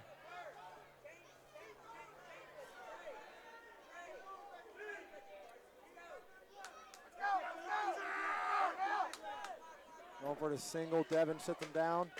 10 seconds left in the round. Devin seems to be a more technical fighter here. But this is definitely been an even match, back and forth. Oh, yeah. I would hate to be a judge tonight. Well, that would be the bad. I would hate to have that job. How do you judge this round? Well, I was relieving myself for the first half of it. Well, thanks. We all wanted. I will say that what I did get to see that Devin had some dominant positions. I see that they were battling some submissions. I mean, that's round number 2 right there. We're going to round number 3. That was, I mean, what do you say, 1-1 maybe? I don't know. I would say I give the first round to Carson. The second round, Devin, what I seen, when they got back up on the feet as well, Devin did land a big right hand that wobbled Carson a little bit. I would kind of give the second round to Devin. It could go either way, to be honest. It could go either way. For argument's sake, I would like to say 1-1 just because it's that close of a match.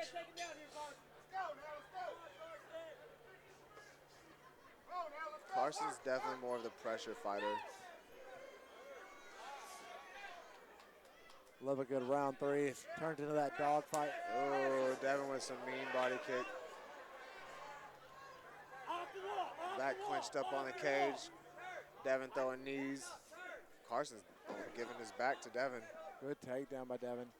He did that inside, the outside trip, turned the corner. Yeah. Now he's climbed to the mount. Nice, nice. I like that face pressure. Devin just put his hand on Carson's face and press down and move up. Up in a high guard, full mount, knees right under the armpits. Looks like he's working that gift wrap position too. Taking his back,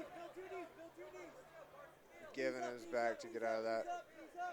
He's looking to work that rear naked choke right here in front of us. He saw that chin, just back and forth. Now Devin's going to work some punches, trying to get Carson to post up.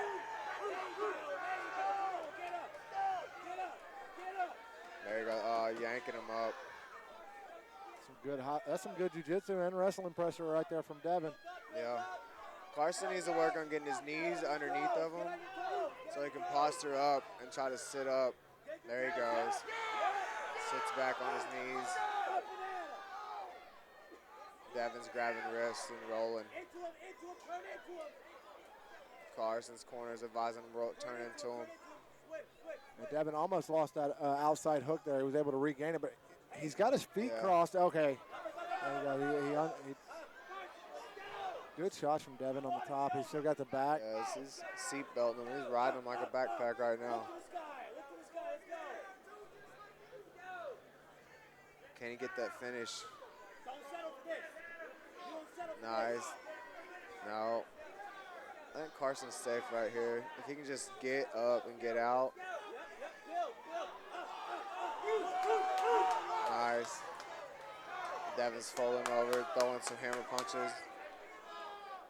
Just working, trying to work him, get that, just give up his chin so he can get that arm under, get the choke.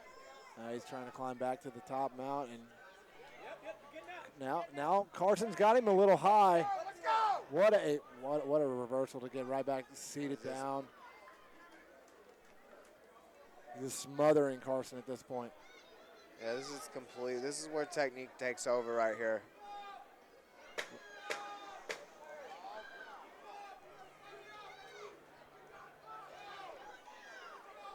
Because Devin is just having his way with Carson at the moment. What a fight, man. What a fight. It's a good fight, though. Devin controlled that third round.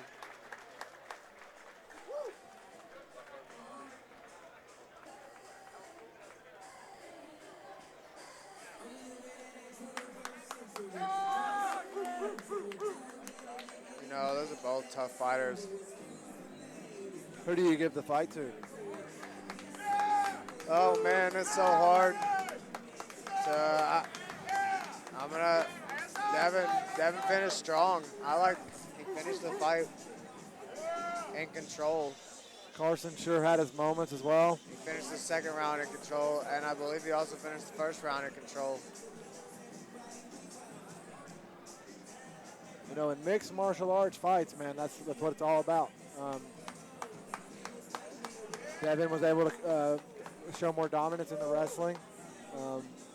Carson was a little bit more talented on the feet, but you can't take away from Devin's striking. Devin landed some good bombs on the feet as well. Each fighter had their moments in this fight. You can't.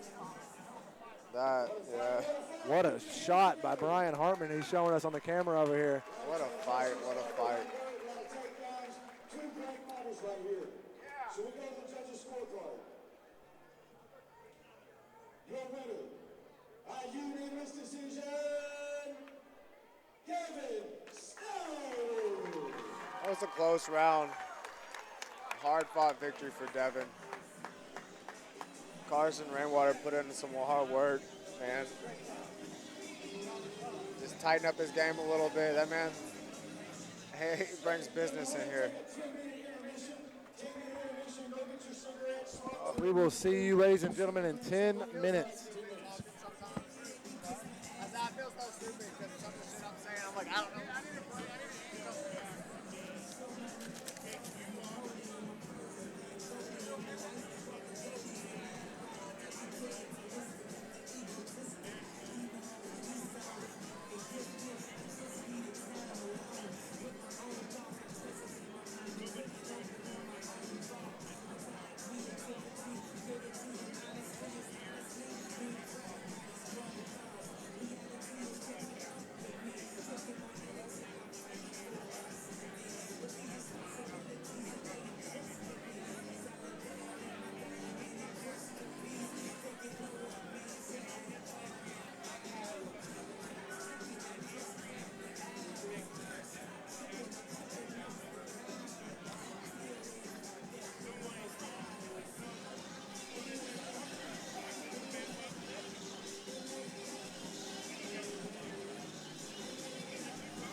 This little security guy right here just came and told me, this little guy right here, he's getting all up in his feelings because y'all are trying to take alcohol outside the door. So no alcohol can leave the building. Thank you.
Bryce Mitchell.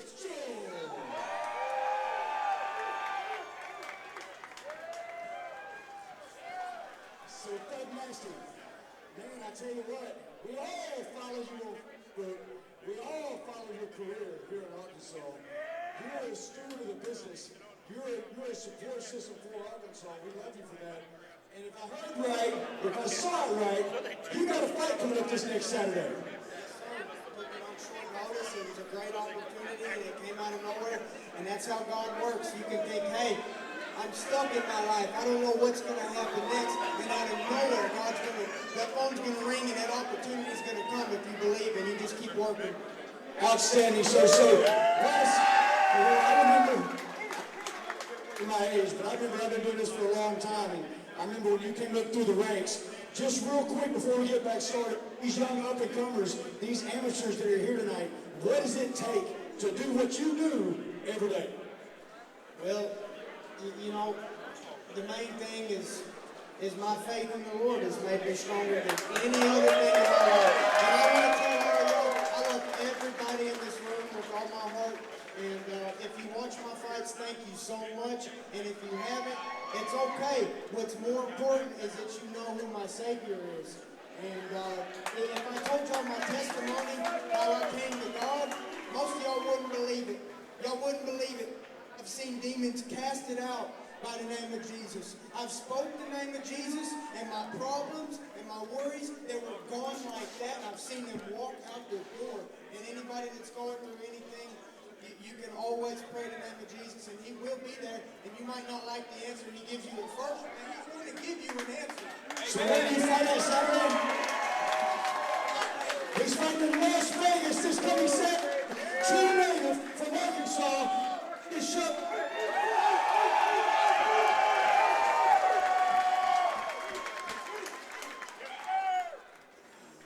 All judges and staff cage side, please. All judges and staff cage side.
Trevor McDaniel.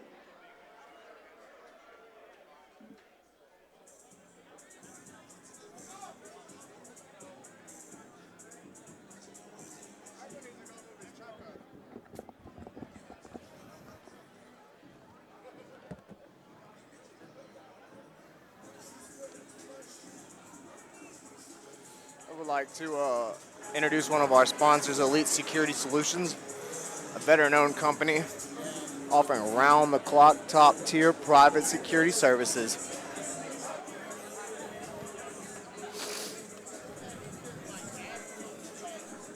About number 7, we got Trevor McDaniel.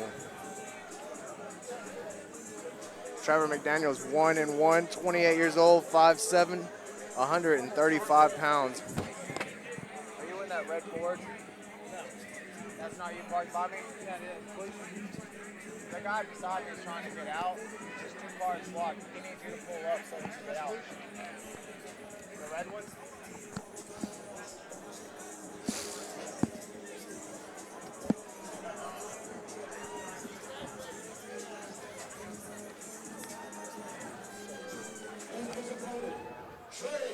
Trevor McDaniel fights out of Broad Street Gyms in Lepeto, Arkansas. His head coach is Tristan McDaniels.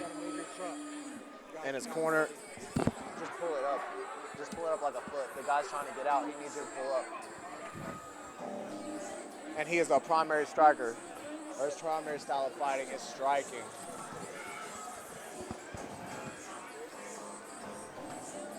Welcome back, ladies and gentlemen. We're getting all sorted out here. This guy making his way to the cage right now, Mr. Trey Brooks, the untouchable Trey Brooks. He comes in with a record of 1 win, no losses. He's 21 years old, standing 5 foot 11 inches tall, weighed in at 135 pounds, fighting out of Texarkana Combat Sports in Texarkana, Arkansas. His head coach, Craig Campbell, his corner tonight, Mr. Craig Campbell himself and Jacorion Larry. His primary style of fighting, he's a dynamic striker. That was well shown in his last fight. I believe he's coming off of a first round TKO finish.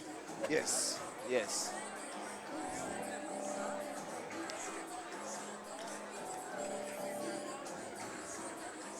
Man, I like Craig Campbell. He puts out some good athletes.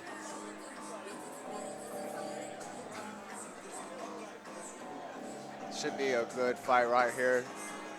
Trevor McDaniel. Your next interview now is sponsored by Elite Security Solutions. This gentleman standing in the blue corner. Trevor McDaniel. Oh, okay. Trayvon Brooks. 135 pounds. He hails from Lepanto, Arkansas, fighting with Broad Street Gym. He holds a record of 1 win, 1 loss. Trevor McDaniel. Both guys look ready to go. Hey, man. This gladiator standing across the cage. He hails from Texarkana, Arkansas. Fights with Texarkana Combat Sports. He stands 5'11" inches tall. Weighing it. What? We have the list of His name, Trey, the Untouchable. Highly anticipated bout right here. This should be a. I see this finish. I think this will end in the first round. I definitely do. I don't see this going very long, man. Trey Brooks looks so calm. So does Trevor. Both of these guys look like they've been battle tested before, and they're ready to get after it again. Love the gloves by Mr. Trey Brooks. Yes, I'm actually surprised to see them.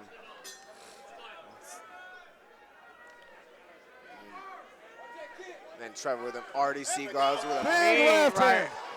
A mean left hook opened up. Oh, Trey Brooks immediately catches the guillotine. yeah, trying to recover. He's trying to just power through it. He lost it. Yeah, there we go. Trevor got out. Trevor just pushed up, head up. Way to open up. Oh, yeah. Good teep by Trey Brooks. Just mean left hand straight down the middle. Trying to come with another one, clinching up now. Trevor going for a high crotch. Trevor going back to that. I don't know. Trey Brooks trying to finish the guillotine, but he does have an arm in.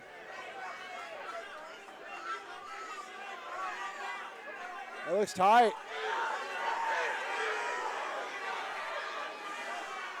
You know, it does look tight. Trevor thought about it a few times. You can finish it with the arm in. Yeah, look at it, he's trying. Trevor needs to drop a hook. He's tapping. It's tap.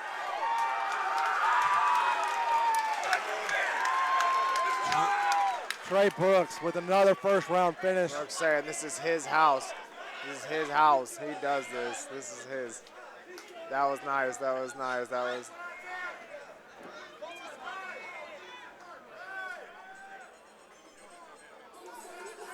was fire. That was fast.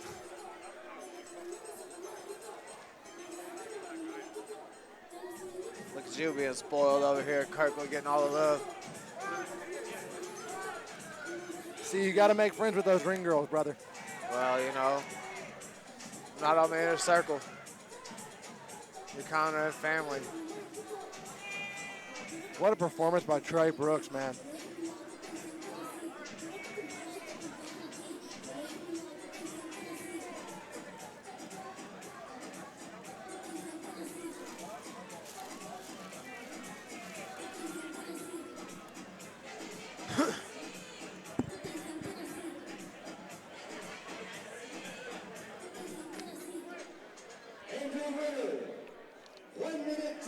I already did that.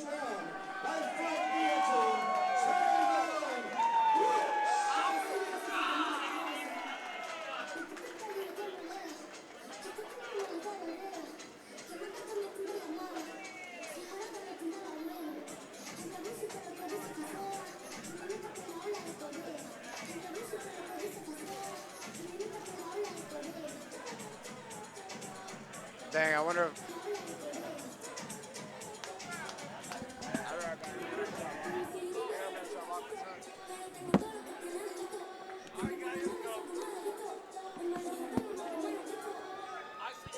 Congratulations, Mr. Trey Brooks, on that dominant victory.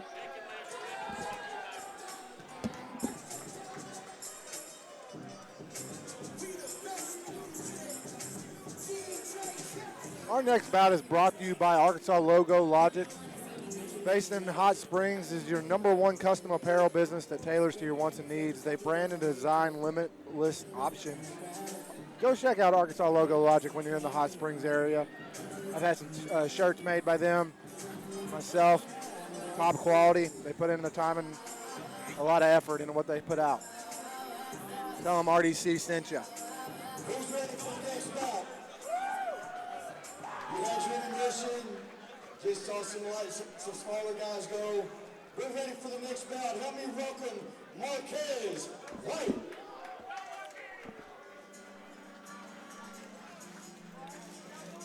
Making his way to the cage, Mr. Marquise White. Marquise the Slime Ninja White. He comes in with a record of 4 wins, 3 losses. He's 25 years old. He stands 6 foot tall. He weighed in at 146 pounds. Fighting out of Rock City MMA out of Little Rock, Arkansas, the hometown man tonight. His head coach, Mr. Nathan Kirby. His corners tonight, Mr. John Chitwood and Nathan Kirby. He likes to stand and bang. I've seen this man fight a few times on different shows. He's a heck of a fighter. He's always fighting the top level of competition that he can get.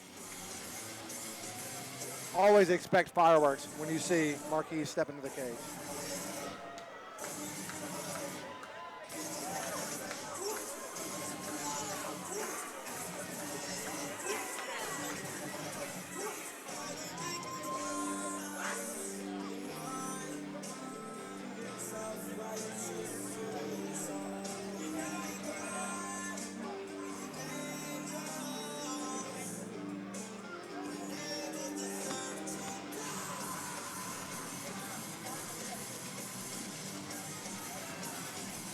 Rock City always known for putting out top level talent.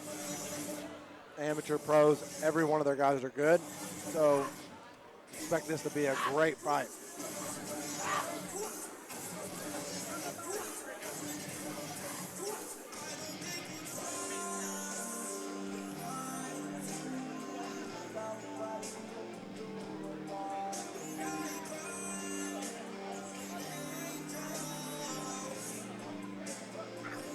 Nathan Kirby, a legendary coach.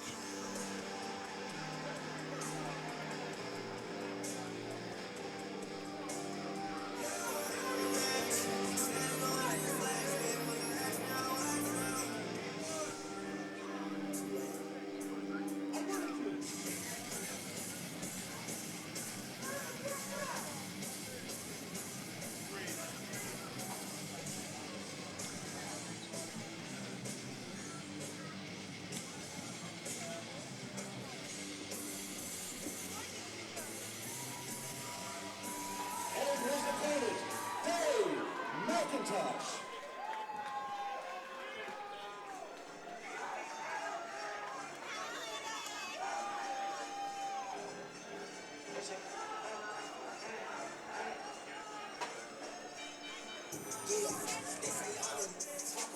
Making his way to the cage, Mr. Buckshot Dave McIntosh.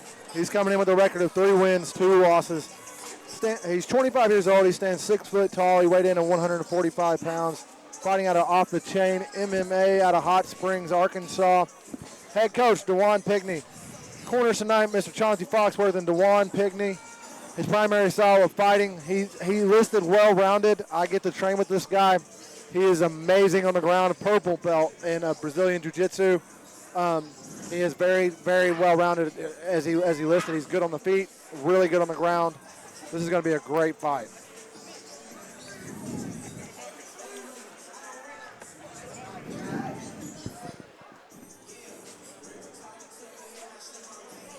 Welcome back, Andrew. Slime Ninja. Rock City MMA out of Little Rock. This looks like a chicken sandwich. This is not a burger. Got your hopes up.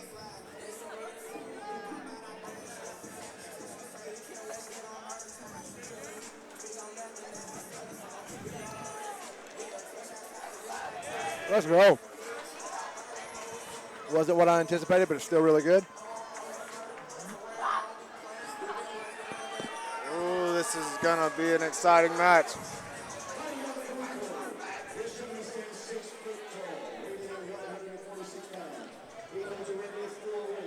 Marquise White, the Slim Ninja.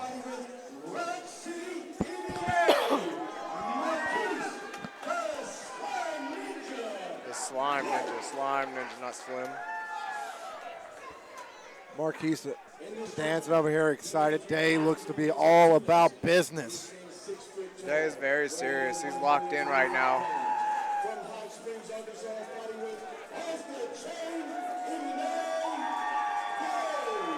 My heart is just pumping right now, beating my chest. Look at that. Locked on, locked in. You know, both these boys are tall for 145. They are. Like Both 6 have foot. nice frames, you know. This is their weight class. Yeah. Day comes out starting with a lot of fancy leg kick. Good spinning back kick by Marquise.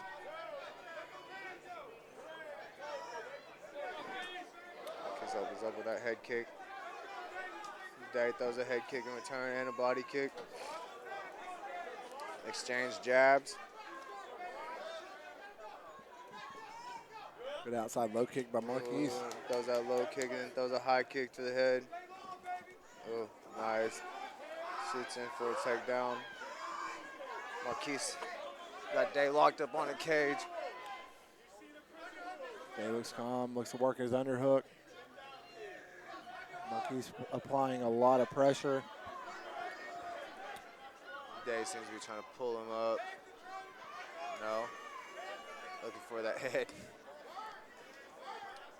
If we know anything about Day, he normally welcomes the ground, Yes.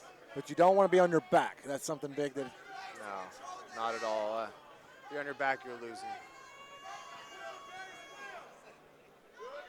Marquise looking to lift up. Yeah, Marquise tries to take Day for a ride. Day stays strong, tightens up. And now he's foot stomping. Marquise foot stomp. No, just one. There he goes again. There goes another one. Day didn't like that one. Oh, Yeah, that definitely see the pain. in Day's Marquise face. got Day dancing now. Those are solid foot stomps. No, Marquise trying to trip him up. Ooh, Day throws Looks for a hip toss. They did a good job of regaining himself back. You know, didn't want to give up that back position. Yeah, because Marquise got his head on the right side to take the back. Day's fighting strong to get the elbow up. Marquise is fighting to get that back. He's got the back now. Day's got a leg holding on. Right here in front of us. We'll see. Marquise trying to kick the leg out and sit back with him. Day's fighting hands. Day's sitting strong.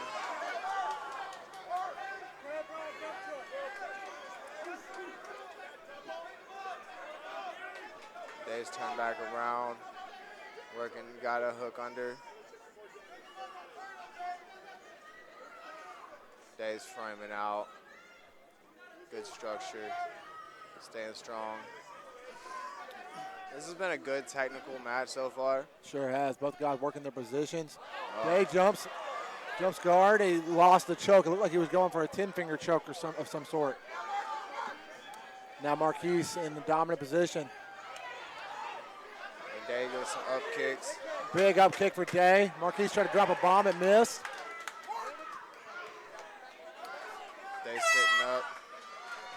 That's a good round for Marquise. A good round for Day. Hey, that was like I said, it's a tough night to be a judge. I would not want to be a judge tonight. I mean, Marquise definitely had more control against the cage, but it was very technical for both sides.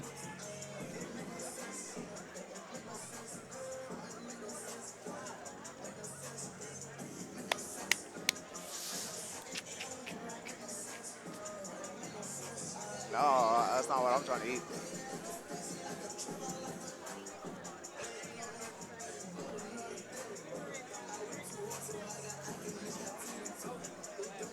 What do you think Chauncey's telling Day over there?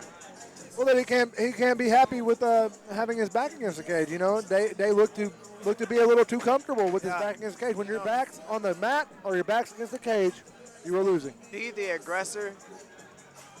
Maybe no. I mean, it's a great round for both guys. I mean, I would like to see a little more aggression from Day, but it's in there with a tough opponent. Marquise, I mean, if you're Coach Kirby, you're telling him, hey, do what you just did. Yeah. You know, keep applying that pressure. An inside low kick from Marquise, but it looks like it hurt both guys right there. Got a little bit of shin. Oh, yeah.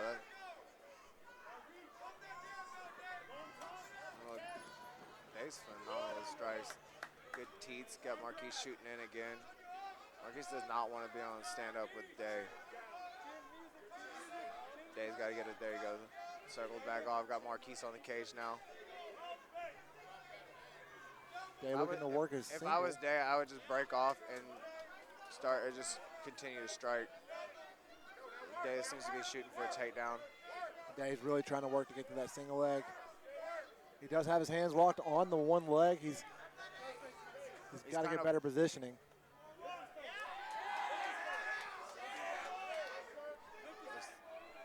He should shoot under, get that high crotch. He's in perfect position for it. But he wants that double. He's going to try to pick ankle. Day does pick his ankle. Now he's on the back of Marquise. Now let's see what Day can do on the back of Marquise. Kind of like they're trading now. They soften him up. Marquise does have his right hip to the cage, Marquise is in his corner too, so he's getting able to be coached this whole time. See, with Marquise's right hip on the cage, it's preventing Day from throwing that right underhook around. Yep. Well, Day kind of needs to abandon the hook he has right now and get back to platform so he can force the pressure he needs to get him off the cage. You could say that, but Day does have that left hook sunk way in. That's the other. Yeah, that's the other. He has got complete control right there, and Marquise is just carrying Day's weight. And Day's not expending almost any energy in this position either. That is, yeah. You are 100% correct right there. Marquise goes up. Day goes for a ride. Big slam. Big ride, yeah. Day did have the head, but it looks like Marquise is going to pop out and be on top.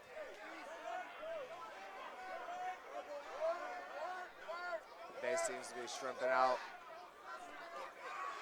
Right back to his feet. Now Day looking to work a takedown. All for Gnaw, but not really. Day's working to take the back.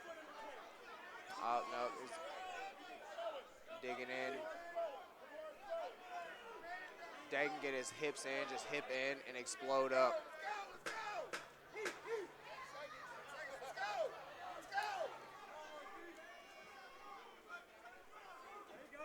Big shot from Day.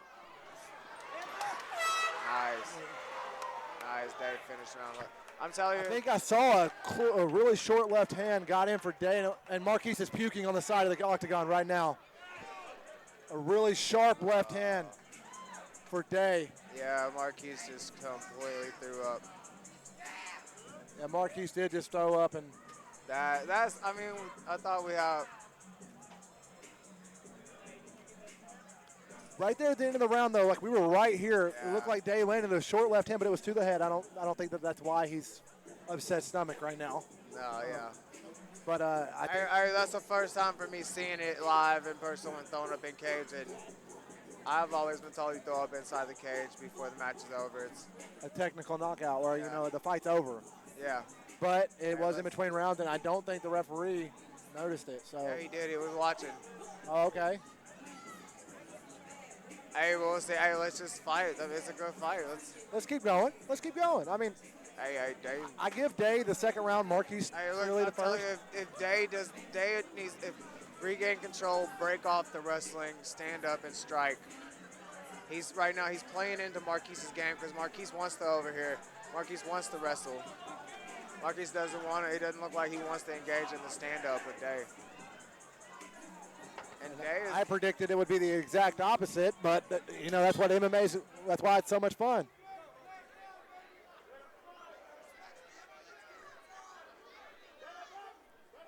And Day's breaths don't seem nearly as deep.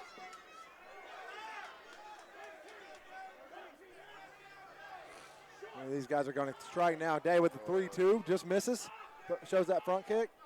Yeah, because you got to imagine how much pressure that was on the cage over there to make him feel that. Oh. Good trip by Marquise, but Day with the reversal, and he's on top in the mount. Day's on top. Marquise has got Day clinched down with the overhook. He's pulling down, holding Day down. Day's frame up. Day's in full mount. See if Day can sit up and throw some bombs. He's throwing some short punches to the body.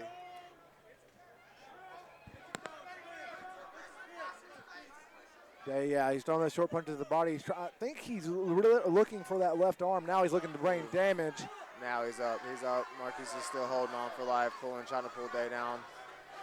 Big shot from McIntosh. There we go. The referee's about to step in. He is letting it rain, and Day McIntosh Look at that. with a TKO finish in the third round. That's beautiful. That was a beautiful finish by Day McIntosh. Look at that excitement. Let's go. What a fight. alive. What a performance by Day McIntosh. Look at him come alive. Marquise, keep your head up, man. You fought great. That was a great match, man. That was back and forth. I got to say, for both of them, that was a tough fight. That was an awesome fight, man. It was so technical. I was just sitting here watching, wasn't saying much. There was not a dull moment in that match at all. I couldn't be more happy for Day. I got a lot to say about our next fight, but I'll save it for then.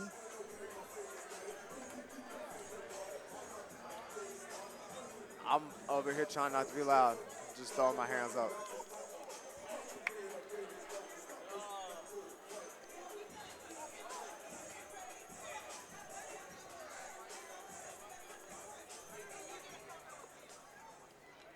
And ladies and gentlemen, this bout again is sponsored by Arkansas Roller.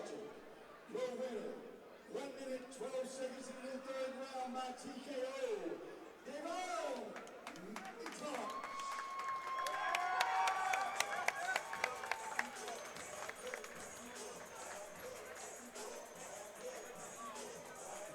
Good respect by both men. Congratulations today. And Marquise, you got nothing to be ashamed of. That was an awesome fight for both of you. Right, not at all. That's a great fight.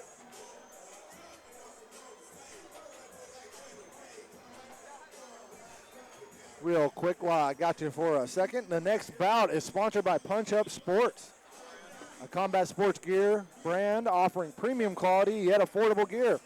Check out Punch Up Sports and let them know Real Deal Championships. Send them your way. Oh, we got Joseph Smith. He's a beast, man. 1-0, 23, 6'2", 185 out of Tribe. It's in Camden, Arkansas.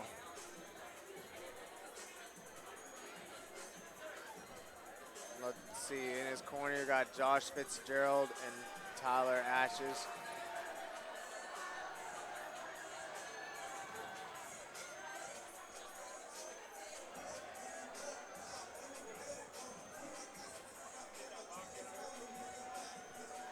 Man,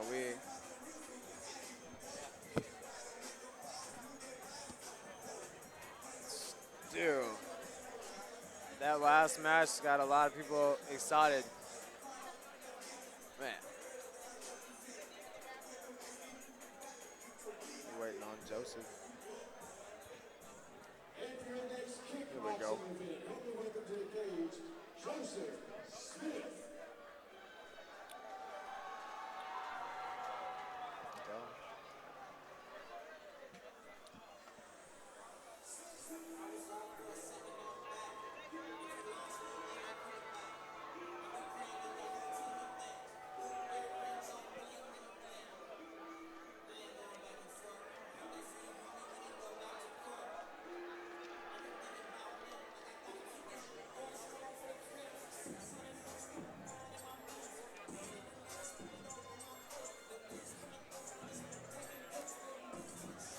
Yeah, I haven't. Joseph Smith. I heard him. Oh, okay. So I remember watching this guy fight in Hot Springs, and his opponent, it was my first time they let me have the mic, and there was blood sloshed all over our commentary desk here. Joseph Smith is a beast, and I'll put that plain and simple. Yeah, he comes from a great gym. Man, anytime you see Tribe shirts in the parking lot as you're getting into the arena.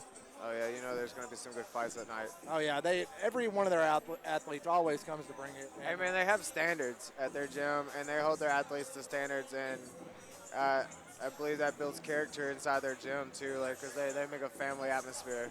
I've seen it. I've seen them hold their athletes accountable. You know, that's a huge shout out to the coach over there, Jeff Trissolini. He's an amazing coach. Oh yeah, man. Jeff Trissolini puts out some amazing athletes, and all right, help me welcome to the cage, Mr. Aaron Scales, the Lepanto Warrior. He's 2-1. He's 26 years old, stands 5 foot 11 inches tall. He weighed in at 185 pounds, fighting out of Broad Street Gym in Lepanto, Arkansas. Looking a little slender. His head coach is Byron Scales. His corners tonight, Dustin Brawley, Bradley Sipes, and Winlow Pritchett. His primary style of fighting is striking.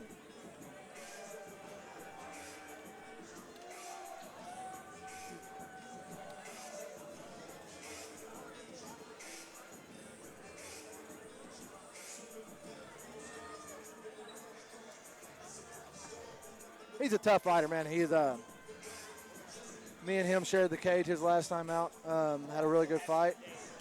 yeah, right. It was a good match. It was. He has a lot of power in those hands, and I'm excited to see how this one goes.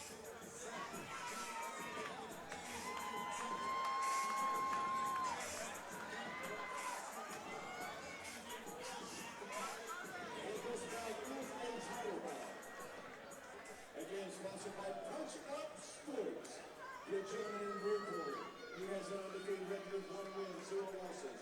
Fights out Camden, Arkansas with Trey martial arts.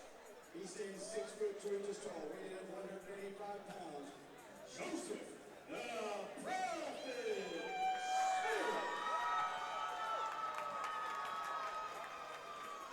And this gentleman has a record of 2 wins, 1 loss. He fights out of Lepanto, Arkansas with Broad Street Gym. He stands 5 foot 11 inches tall, weighing 185 pounds. And the Lepanto Rainwater Stewart. This one's going to be a good match, man.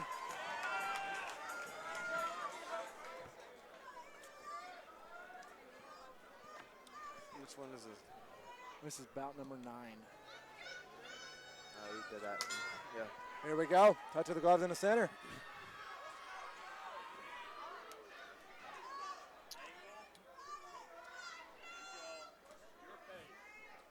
Aaron Sells with some teats down the middle. Teats. Joseph exchanges a teat. They're just filling each other out right now, getting range in. Ooh, that was a narrow miss by Joe Smith right there.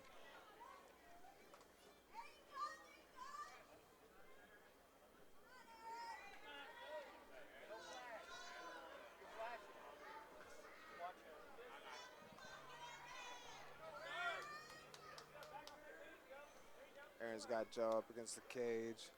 The volume just out more. Aaron just got him pushed up with them teats, working him. Just working, trying to work his way back in, regain the center. Aaron does throw a lot of kicks to the body, and he's really quick with blasting those teats up the middle.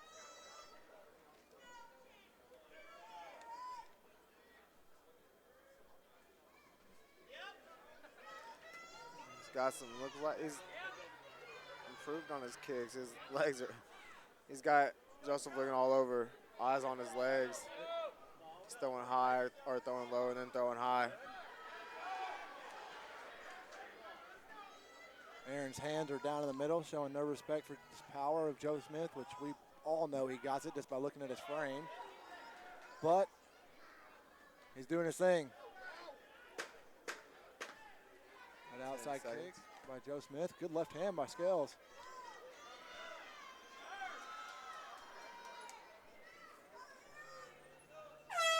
Good round. I give that round to Aaron. Yeah, that was a fill-out round.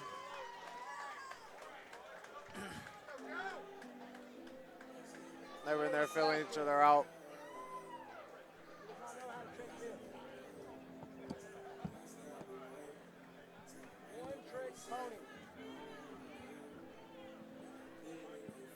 Yeah, that's definitely a good round by Aaron there. Yeah.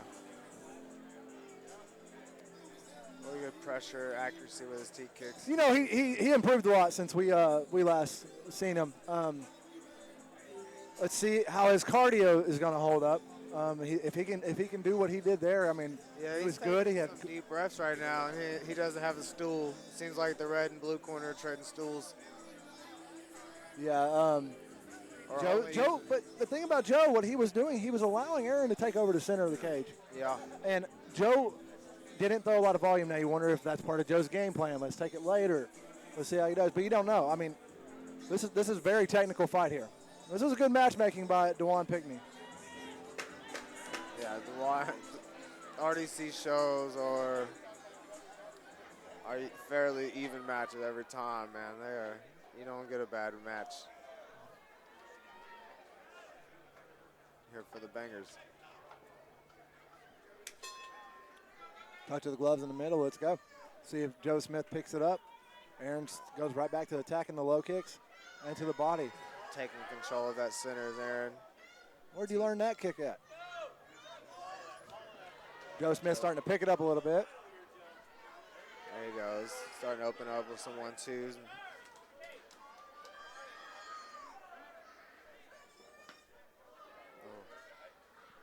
There we go. Joe's starting to throw some kicks now. Very technical fight here. Both guys.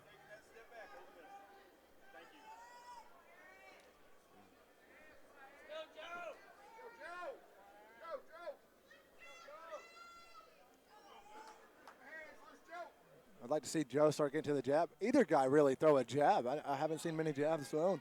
Not much at all. A lot of backhands, a lot of kicks.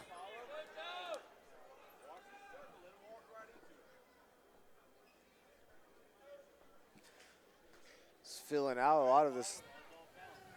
A lot of low kicks, trying to get. Oh, Seemed to caught Aaron on the chin right there. Looked like a counter, 2. Aaron threw a punch to the body.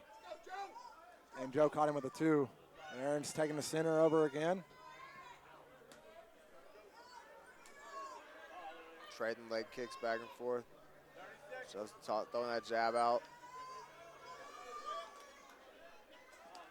Ooh. Good left hand by Aaron. He's sneaking that in there. He's working that body shot. He's throwing it from the hips. Aaron looks like he's getting a little tired, but he's still moving well. You know, he's minding his P's and Q's. He's trying to be evasive, throwing them low kicks. Very aware in his fight. Good inside kick by Joe Smith. He's going to throw it again. Joe's staying technical. Good round again. Who do you give that one to? Man, that's a close round. We're probably going to give that one to Aaron again. Joe started picking up at the end. I could see that. You know, Joe did pick up a lot from the first round, but Aaron did it. He always found himself rotating out to the center of the cage, and when he'd get there, he would throw something. And as control goes, Aaron's having control of the round, it seems more. For sure. Every time Joe tries to back him up, he can't keep him there. You know what I mean? He's not able to unload on any combo or anything. And yeah, you can't put him up against the cage and keep him where he wants to.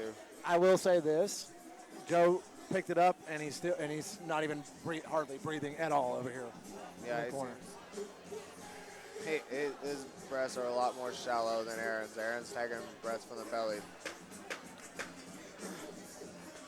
You never know by just looking at him, but I feel like Joe does have more in the tank, for sure. Yeah, is he going to let it out, though? It's like, when is it that?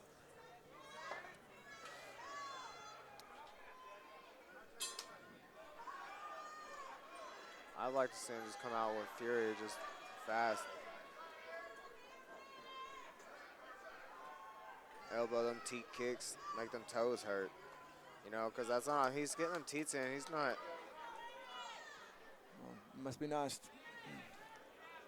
Accidental low kick from Joe Smith. Aaron's going to get a few minutes to recover from that. That hit him right on the crown, Jules. Yeah. And those always hurt. The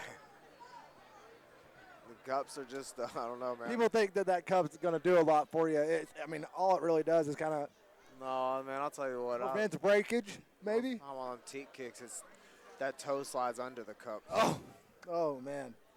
I've had that happen a lot. I apologize, ladies and gentlemen, for the visual there, but you got to understand where we're coming from a little bit. Oh, look at Aaron getting right back to it. They're going right to it.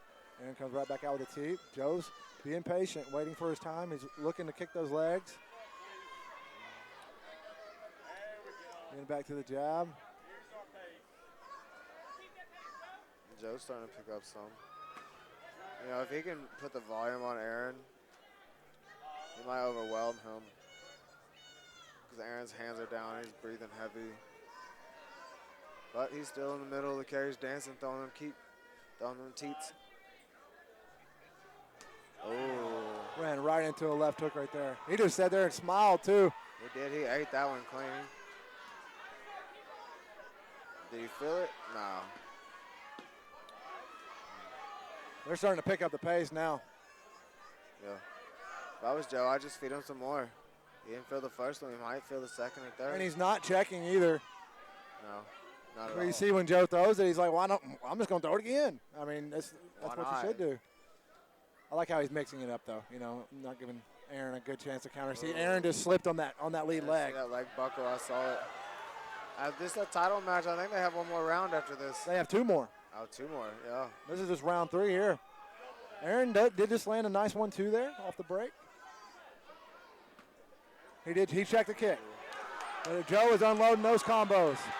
They're going to see Joe trying to finish soon. Aaron's trying to dance around. Aaron smiles a little bit. You know, that's never a good sign. His legs are buckling. Look at him bruising up on that leg. Oh, yeah. On the inside. He's digging in the body. Joe grimaced on that body shot, that last body shot of the round there. So I'm giving that round to Joe. Started taking advantage of those kicks. Had Aaron on the back foot a little bit more. Definitely. You can see he's starting to bruise on the inner knee, on the inside leg. And that eye's starting to swell up for Aaron as well. Yeah, I think that was that left hook he ran into there. Yeah. I don't know how he ate that because that was a shot. I mean, his hands down, too. He's going to eat some more of them if he doesn't bring them up. You know, I think a lot of it's to do with the cardio. You know, he's just trying to move, maneuver. Oh, Brian Hartman over here. Shout out to him showing us some amazing shots that he's catching. Yeah, so it looks like it was a right hand that actually caught that. Joe's definitely picking up the volume, and that round goes to Joe. Joseph Smith. It wasn't a dominating round by Joe, but he did have the bigger moments. I mean, I'm giving him that round. He's picked up the pace. He had more control in that round. The exchanges, he won the more of the exchanges. And that's round number 3. This is going round number 4 right here. Aaron starting off with that side kick again. I like that side kick he's throwing. He's landed it pretty regularly. He lands a jab. His hands are dropping after every combo, though. Joseph's hands are up, throwing 1-2s.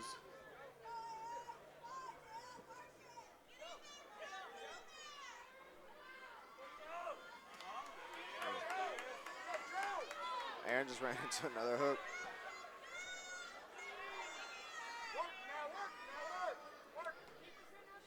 Aaron is relying on those teeps, and you can tell Joe's in the better shape so far.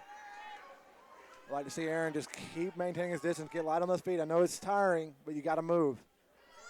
Joe, just keep picking it up. Keep letting him unload. The inside leg kick to a 2, or a cross, whatever you want to call it. I'm noticing Aaron wanting to switch to the orthodox stance because of that lead leg. Yeah, you can just... Talking to each other a little bit in there. I like it. Good movement by Aaron. I just don't like that the hands are down. His movement's great, though. Yeah, he's doing a great job avoiding. Big right hook from Scales. Aaron's starting to get a second win, it looks like.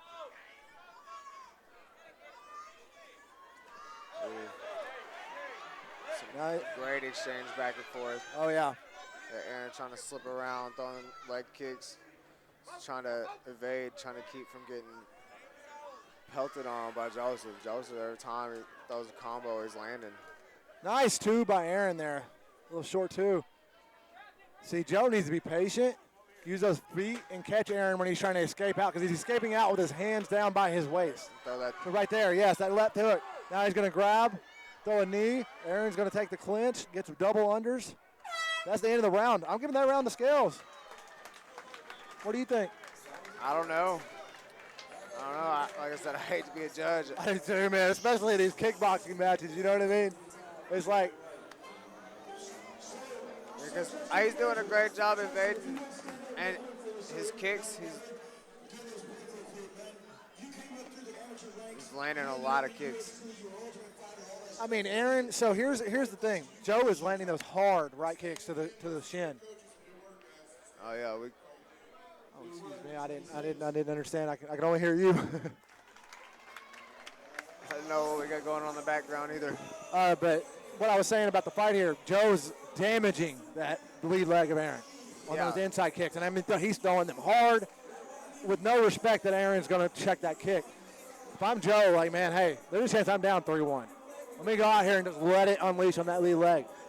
If he can keep attacking that lead leg and then fake it, go up high, mix in those combos up high, he has a chance to stop this fight. Aaron, you gotta start checking that kick, and you've got to move a little bit better. When you're moving, you're dropping your hands. He could be 3-1, or he could be tied 2-2. But either way, he got to go out there and give it all, because either way, he's not winning. True that, and also, Aaron, you got to pretend it's 2-2 here. You can't always think, oh, I'm 3 ahead, I've won it. You got to go and pretend that you're tied right now. It's a dogfight. It is. This is the 5th and final round here, ladies and gentlemen.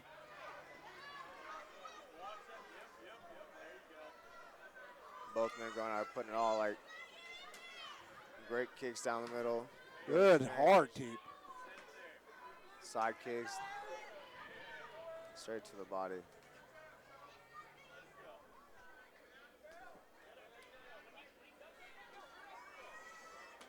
Big right hand. Aaron buckled for a second. Yeah. You can see it in his face. He's trying to throw it off.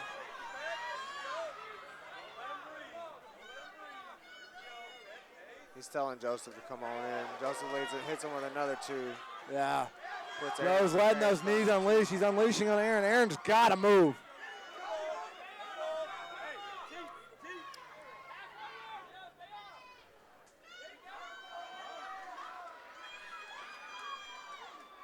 Good knees by Smith.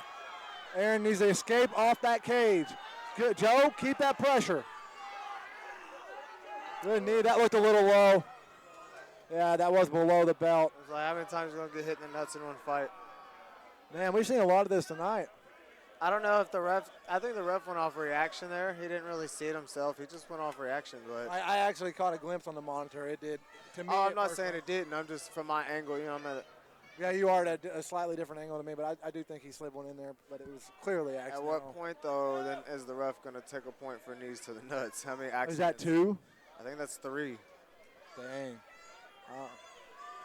Maybe if there is another one, I do see them taking a point from either guy. I mean, yeah. I mean, accidents are accidents, but then at what point do you tell them to tighten up because this is a competition? all right, I don't believe there's going to be a point deducted here. Aaron taking his time, as he should. As he should. He was in a bad position there. Yeah, Aaron's taking his time.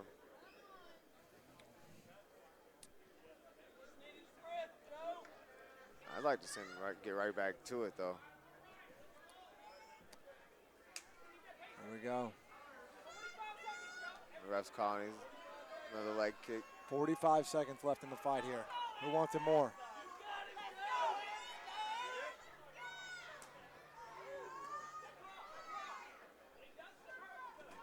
Nice. I think Joseph's going to try to finish it. Yep. Big right hand from Aaron on the way out. He missed. What was Joseph dancing for, I wonder? I don't know. He's just giving him time. This is time he needs to be throwing punches. Good jab by Smith. There's not a lot of time left in this fight. Joe's got to unleash. 10 seconds right So here. does Aaron. You got to pretend it's 2-2. Big left hand by Scales.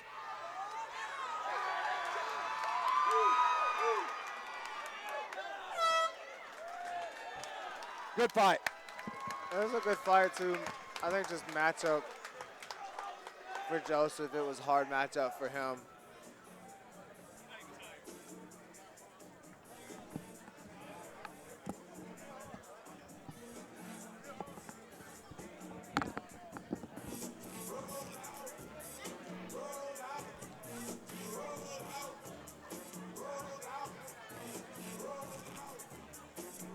Who do you think won that fight? I agree. I think it's a close fight, but I give it to Aaron Scales. And I am not the biggest fan of the man, but I definitely think he won the fight.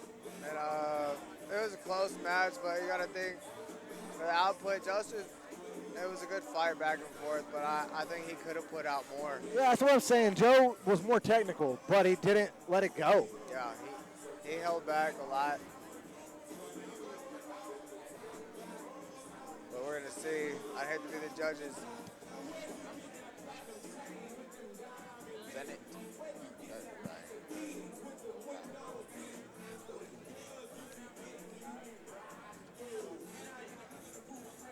And I'm hungry again. Me too, man. That chicken sandwich didn't quite do it for me. Well, I'm not buying anything else here. I just can't. I'm going to eat when I get home. Let's see.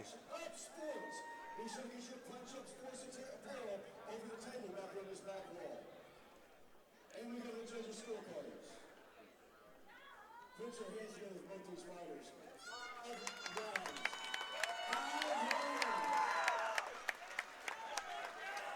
And that's for the judges' scorecards.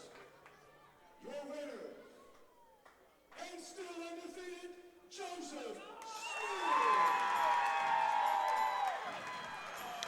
Looks like the judges were not impressed with the running. They got their technical rules they score by. Because Aaron had a lot of good teats, but his kicks were to the legs and they were for evasion. They weren't for, he wasn't trying to deal damage. You know, that's one I way can you see look that. at it. 'Cause Aaron wasn't trying to deal damage. He was throwing a lot of body kicks, leg kicks. Because if you look at Joseph's face, he doesn't have a mark on him. was a great match, though.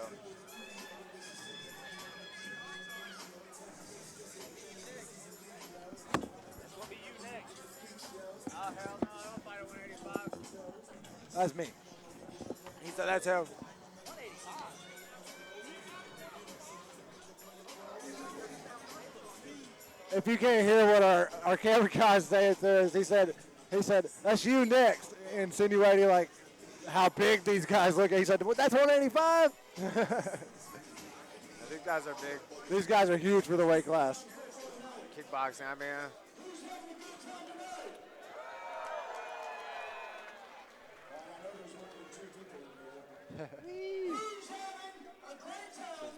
Bout number 10.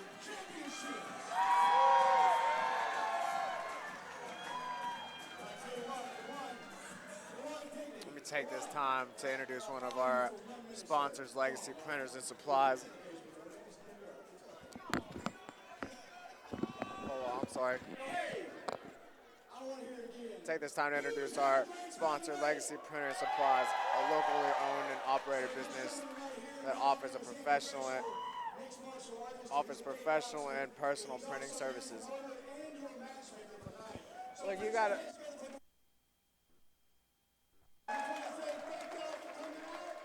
Thank y'all very much. It means a lot to the real deal. I couldn't do this by myself. I got a crew, a good, nasty crew. Amazing. I want to thank y'all again.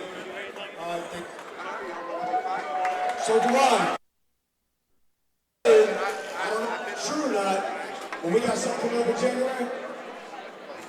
We have Chauncey Foxworth. He will be our main event. And we got a couple more fighters that is real big name. Like Tom Rock. Right? We got Adriana making her pro debut. Got a couple other people. We got Brittany McKissick. We got Jose Zuniga. I ain't gonna tell y'all this one name he's gonna put.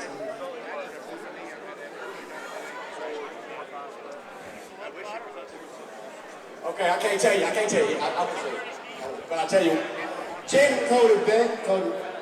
January, Hot Springs, be there. Real Deal 10. Real Deal Championships 10. If you don't follow us on Facebook, if you're not on Twitter, Instagram, hey, but he can't do it alone. Adriana, put your hand up. I'll tell you what, she's one that holds a lot of this show, so she's kind of the backbone as well. And she's making her pro debut in January.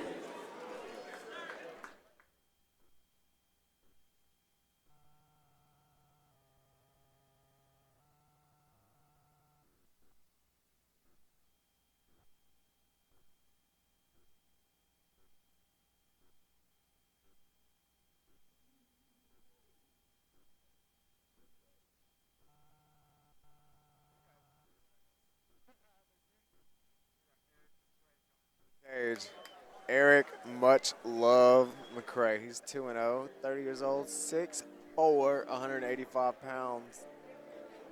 McCrae fights out of C12 Athletics. It's Mountain Home, Arkansas. Nick Coleman is McCrae's head coach. He's going to be in his corner is Nick and David Oswald. His primary style of fighting is jiu-jitsu, and he likes to throw some boxing in there.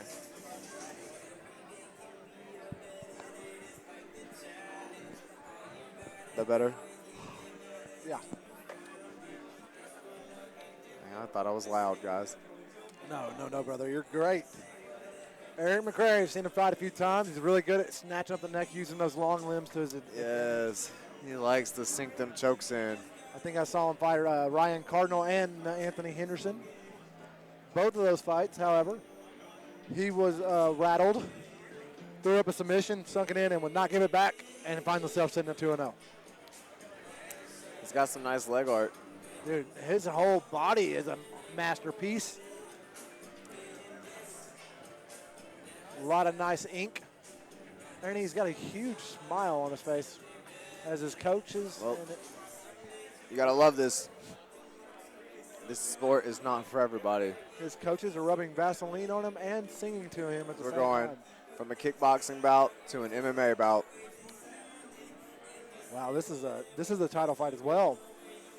Oh, yeah? I think so. Yes, sir. 5 rounds. Ooh, 2 title fights back and forth.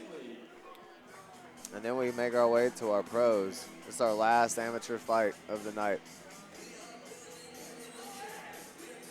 Making his way to the cage, Mr. John Bentley. He's coming in with a record of 5 wins, 1 loss. He's 26 years old. Standing 5'11", he weighed in at 185 pounds. He's fighting out of Without Limits MMA in Batesville, Arkansas. His head coach, his name is Matt Sellers. His corners tonight, Matt Sellers, Al Ordonis, Roland Pruden.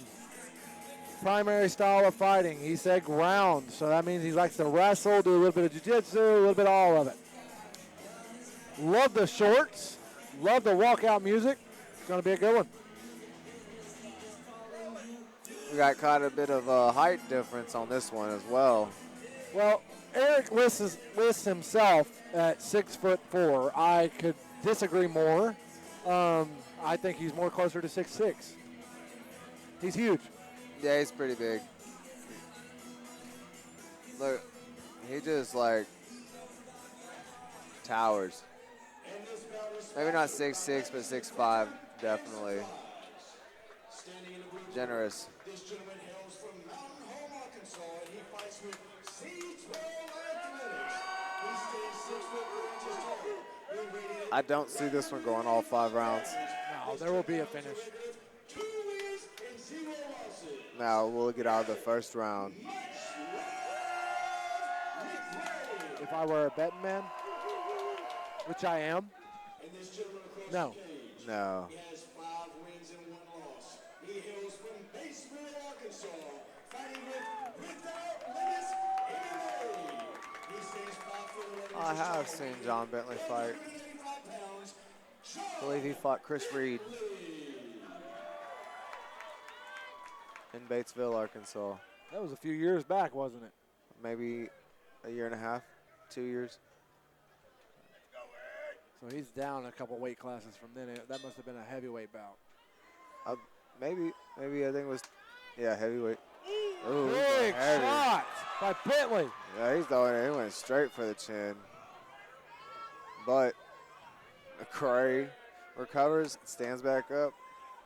He's looking for that choke too. Yeah, that same guillotine. Yeah, he did. He went for that. Big But inside knee. John was expecting it.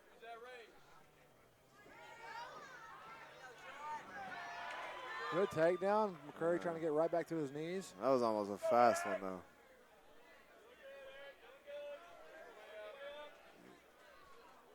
Big shots. Oh, Big overhand. He's not even there. He's out. Wow. He's going for a choke. I don't know why Bentley went for the choke there instead of a few No. more follow-up shots. Yeah, because you could see the lights in McCrae's eyes. It was bedtime for a moment. Yeah. He's still fighting back. He's back in it now. John needs to focus. Not focus. I mean, he needs to kind of slow down. He's getting excited with it, and he's rushing it. And so he's giving up some good positions trying to go for a kill. Now McCrae reverses Bentley. Yes, McCrae got that rollover. Now he's on top. He's in John's guard, or Bentley's guard, excuse me.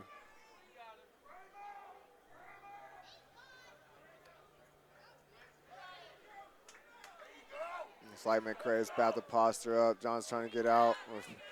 John's throwing some hands. McCrae has not. You got to throw a punch yet. I see some blood on Bentley's shoulder. That is McCrae dripping. Yeah, I have no idea what. Oh, yep, it's dripping from the nose of McCrae, but McCrae's on the back now. When he gets to hold of a choke, we've seen it. He is not letting it go. No. And he's ate some shots tonight, which is new for him. Not new for him, but making it this far into the round. We've seen him be dropped before and then come back. So Yeah. He's definitely still in this fight, but John is doing a great job settling into the fight. John's got this wrestling background, and he's on him. He's keeping his hips attached to McCrae. That's one thing. He's not letting McCrae get hip difference, like hip space. Big shots from Bentley on the ground. His little pepper shots. Staying busy. 10 seconds left in the round.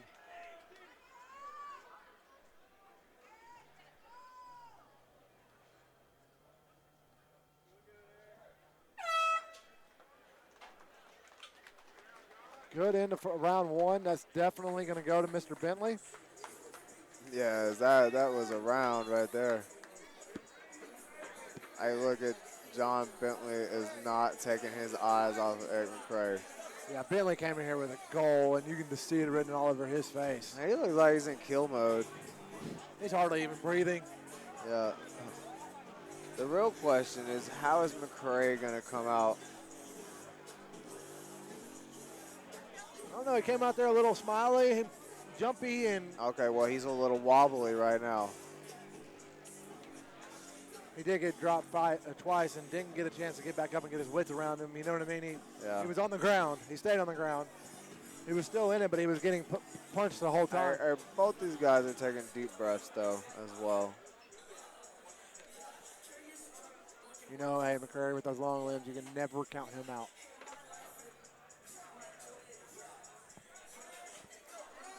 No, yeah, he definitely looks like he can throw some bombs. See if Bentley comes out just hammering again. Oh, there he goes. That's slapping. He's slapping. He is. That's. I don't know. This ref is just. He's letting him go, man. Gosh. I swear, I thought he was dead for a second, but no, he walked the cage, came back over. That was great for Bentley. He went body over hand and dropped him and just went on top of him. I looked away for one moment and saw a big That's fall. all it takes. Back to the mount for Bentley, looking to rain down. Bentley is here to kill Eric McCrae. Like, that is what it looks like. Wow, man. And I mean no disrespect here. This is dominating fashion right now on top. It sure is. I mean, McCrae really doesn't have an answer for anything. No, but one thing Bentley needs to do is walk his knees up so he doesn't get flipped like this. Yeah. Get under the armpits, sit high on him, and then rain down.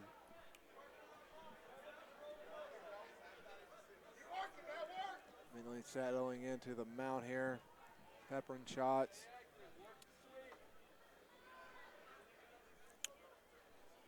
Hey, the heart of this man just to keep fighting too after almost being slept 3 times in one fight. Yeah, dude, and He's taking some big punches here, like. And it is hard to, like, when you get dropped with a shot like that, to not just think, oh, let me cover myself up. And Because either he is making some great facial expressions or these some really hard shots.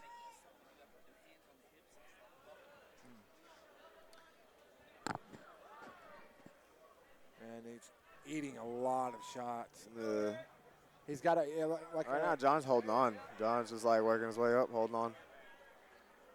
Just squeezing the life out of him. Look at those breaths. He cannot breathe. No, he's laughing. He's got a smile on his face, but he is taking some deep breaths. Smiling Eric McCrae, but he does have to get up because he is losing right now. Much love. I see how he's got trying to get his butt to the cage, you know, to try to work Yeah, he's it up. trying That's to, good. but his air is gone, and he's working on it. That's a lot of forward pressure from John Bentley.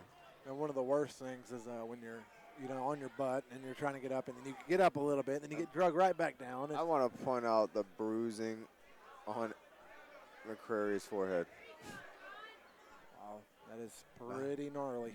No. Perfect fist size. Like, Indention of the fist. and this right here is key for Bentley because, like, when they stand back up, all that oxygen is gone. Like McCrae is going to be like, his breathing is real heavy as is. he's going to get 1 minute to regain all of his composure, and that is really hard to do. Not saying it can't be done, but it's hard to do. Oh, look at him talking, laughing, smiling.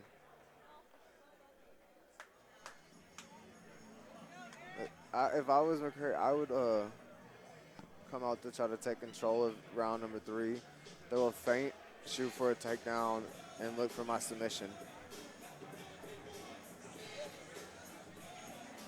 Because standing up right now, your boxing's not working for you.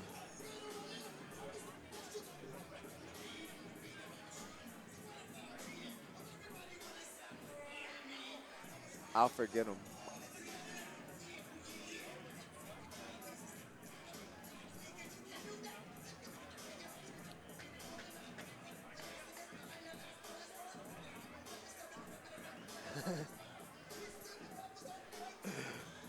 Chris Reed said, let them all know I beat John Bentley in our fight in Batesville. Let me read the text to the people. Hey, look, I love Chris Reed.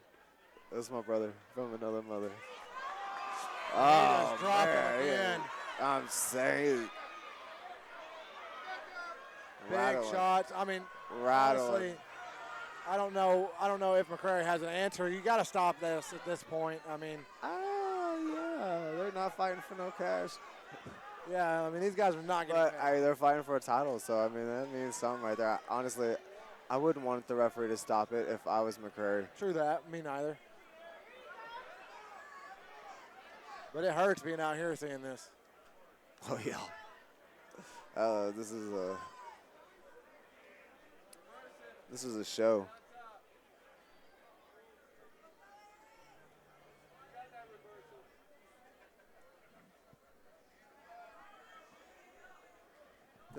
Did I hear that correctly? No, what'd you hear? Yeah. Let's flip a coin real quick.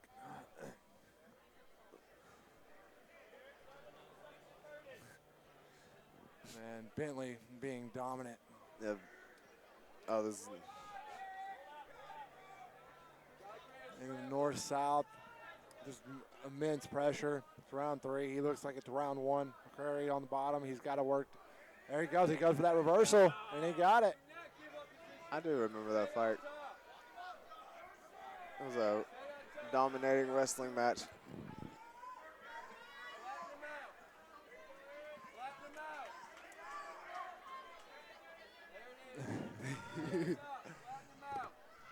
We have a job to do here. I don't know if you noticed, but Mr. Eric McCrae is on top now. Oh, McCrae is on top. For how long, though? Exchange back on bottom. John Bentley is a wrestler. Yeah, dude. He's looking absolutely amazing tonight.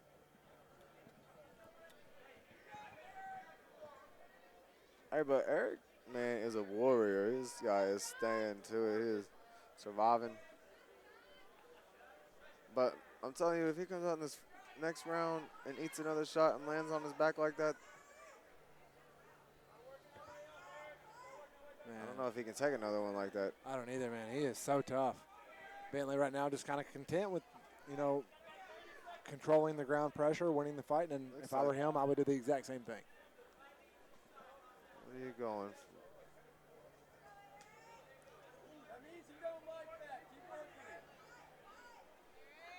I feel like McCrae has something on their side. I can't quite see what he's got a hold of. Yeah, whatever he had, he lost it. Yeah. And that is another dominating round in the books for John Bentley. Is that 3 rounds right there? Three rounds to nothing. So let's read the text that Christopher Reed sent us. Call him. He sent us both of them. He said, the same thing. Yeah, am I allowed to read this on air? I don't care. Let me ask him real fast before I do it. Kind of already did. Yeah, I think he's hearing us now. Except for the last part. So he said, let everyone know that I beat, and when I say I'm Christopher Reed Sr., beat John Bentley in our fight at Batesville, but they gave it to him for some crazy reason. I watched that fight. I mean, I was in that fight with Isaiah Henning, which was a draw. That was a crazy night in Batesville. They were I plead the 5th. I did not see that fight. I was stuck at work. Shout out to 501 Prime for letting me have the evening off. I really appreciate it. Shout out to David Aldridge, Matt Fuller, Emerald Trotta. Chris fought after me. I think I separated my shoulder in that fight against Isaiah.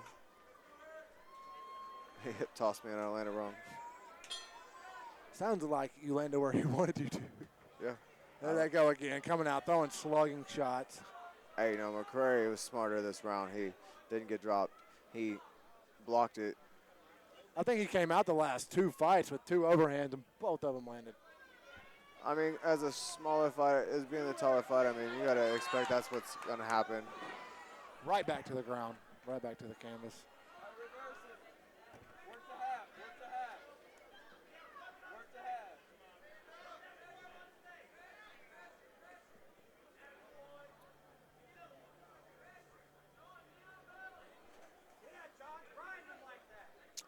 I mean, but McCrae is tough as nails. Like, just saying. Yeah, he is. He's taking a lot of shots, and he's not giving up. He's still working for it. Look at he's going for that. I believe this is a buggy choke, and I could be wrong, but I've seen it thrown up twice tonight, and he has the limbs to do it here. He is working for this finish. Something or just holding on. No, that is definitely a choke. He's out. He just pulled that out of the fire. Eric McCrae just put John Bentley to sleep. Oh, my God. Bentley to sleep. Like, he pulled that out of nowhere. I got to say, that's fight of the night. What's that choke called? I don't know. That was killer. That was crazy because McCrae was losing that fight. I take back everything I said. This is the world of MMA right here. This is the world of MMA. Wow.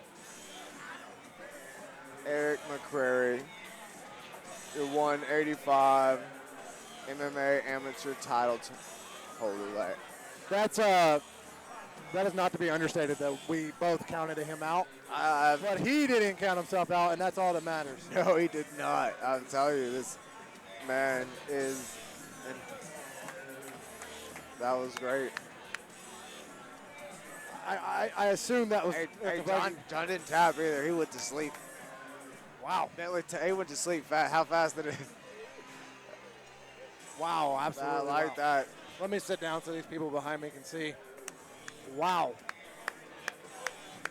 That he's still already Look looking at him. Look. Oh, yeah. And wait. 1 minute, 10 seconds in the first round by buggy choke. Yep. Hey, yes, because I'm not gonna lie, I counted him out. Like, I thought the ref should have stopped it 2 rounds ago. And new 185-pound champ, But look at Eric him. McCrae. Who am I? This guy is gonna sleep like a baby tonight. He better go to the doctor real quick, get his head checked. Because I promise you, his lights went out for a little bit at least. Wow. Hey, if I was John Bentley, I would not keep my head down. I would not be ashamed. He was so dominant Yeah, the entire fight. I mean, I still stand by that. And then he got complacent for 1 second. Eric threw those legs out. That is all it takes, is catching your breath and getting caught. Hey, dude said, I shouldn't have got it. He said what? He said, I shouldn't have got it. All right, what do we got? I'm about to put the mic in front of this man. He is way more qualified for this job than me or you. No, what do you mean? I'm very good. Give me. All right, we got an announcement.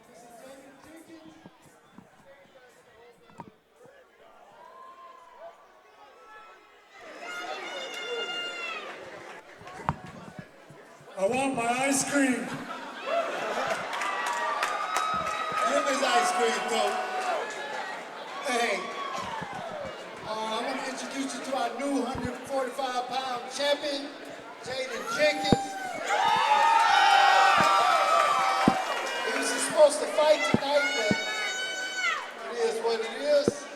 But we are going to reward him with his belt.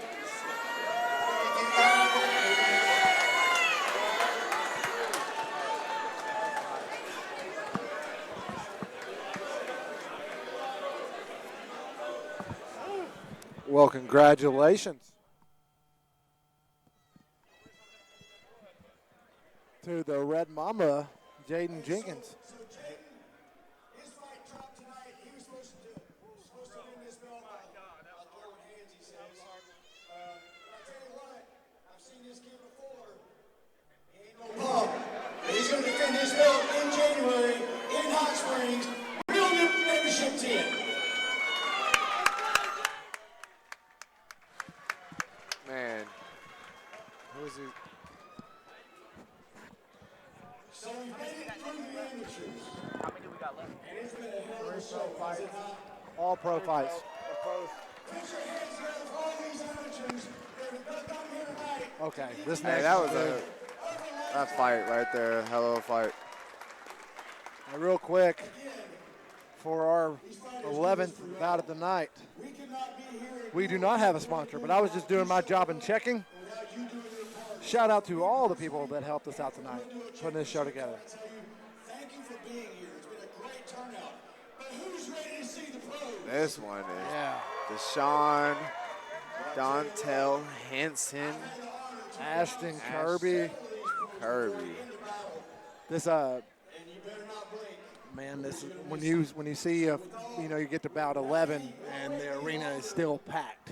Yeah. To the cage, Dontel Henson.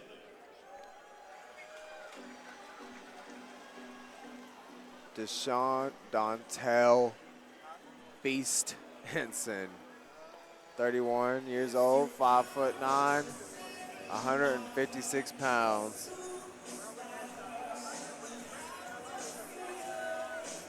You're gonna call Dontel out on his height and say he is not 5'9"? I believe he's 5'9". Do you not think so? We're the same height. What are you? I'm 5'7". You know what? Deshawn, It could be 5'7", maybe. I mean, just yeah, his pin gave out on him, and it made a little circle there at the top. I think he's 5. Yeah, whatever you want to do, you can take that up with Deshawn. he trains at Off the Train MMA in Hot Springs, Arkansas. His head coach is Dequan Pickney, and Chauncey and Jose Zuniga are his corners. Chauncey Foxworth and Jose. And Deshawn is a freestyle fighter. I got the wrong paper here. And his opponent, Ashton Kirby. All right. This young man's a phenom.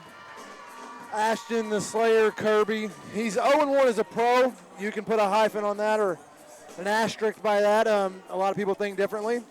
He's 23 years old, stands 6 foot tall. He weighed in at 156 pounds. He's fighting out of Rock City Martial Arts in Little Rock, Arkansas. He's coached by Nathan Kirby. His corners tonight, Zoba Salim. I'm not going to try to pronounce his last name because I don't want to, butcher it. John Chitwood and Nathan Kirby. His primary style of fighting, he likes to get down on the ground. I believe Ashton had, and I'm looking him up now, I believe he had like 12 amateur fights. And I'm pretty sure I'm correct on that. I think it was 11-1. I believe so. Yes, he's 11-1. In his last, here's something that I like to see. In his last 1, 2, 3, 4, 5, 6, 7 amateur fights, everyone he fought was also undefeated. Oh, yeah. And he only took 1 loss in that entire span. So this man could be the future at a big stage. But don't ever count Deshawn Henson out with the power that he possesses.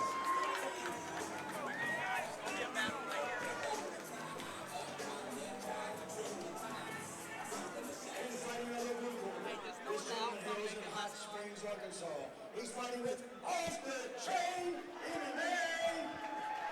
He stands 5'9" tall, weighed in 156 pounds. He has 3 professional bouts. Your gladiator, Dontel, the founder, Henson.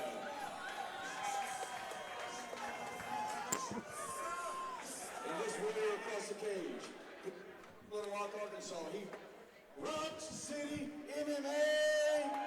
He stands 6 foot tall, weighing 156 pounds. He has 2 professional bouts. Ashton Kirby.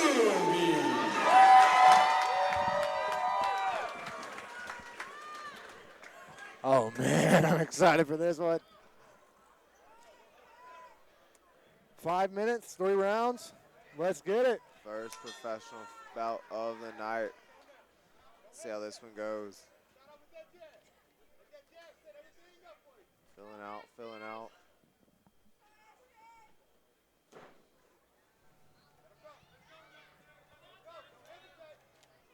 Good. Hard inside kick by Kirby right there.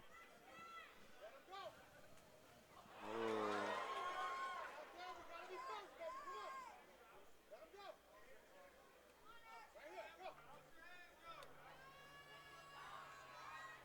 Kirby is getting Deshawn to overreact a lot to his movements. Deshawn is loading up a lot of power, so Ashton does have to mind his P's and Q's. Yes, Deshawn has a lot of power built in, like heavy punches.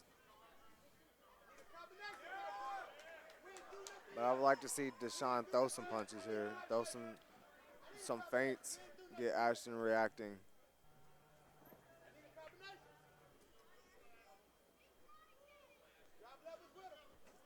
Ooh. Good takedown for Kirby. Henson's got that grip on, holding tight. He goes right in and throwing his hooks in. And he let go, and as soon as he let go, Kirby went and threw his hooks in. Is this choke in? He's going for a choke. I don't believe it's in quite. Nope, it's Now on. he's got the cable grip under the tap out. Good rear naked choke. Ashton Kirby. Oh, he is right here, right in front of me. All right. Congratulations to Ashton Kirby. What a performance. Man, he looks sharp from the rip there. I mean, Yeah, very technical. We knew that coming in. He's a beast. Very technical fighter. This next one's amazing as well. Oh yeah, I'm excited for this next one. Tyler Stewart, solo Hatley.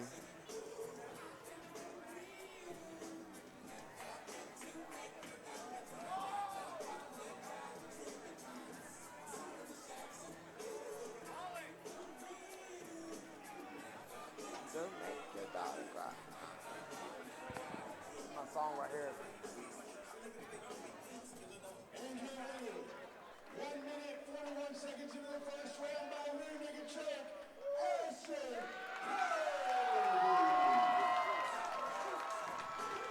Kirby. Congratulations, Ashton Kirby.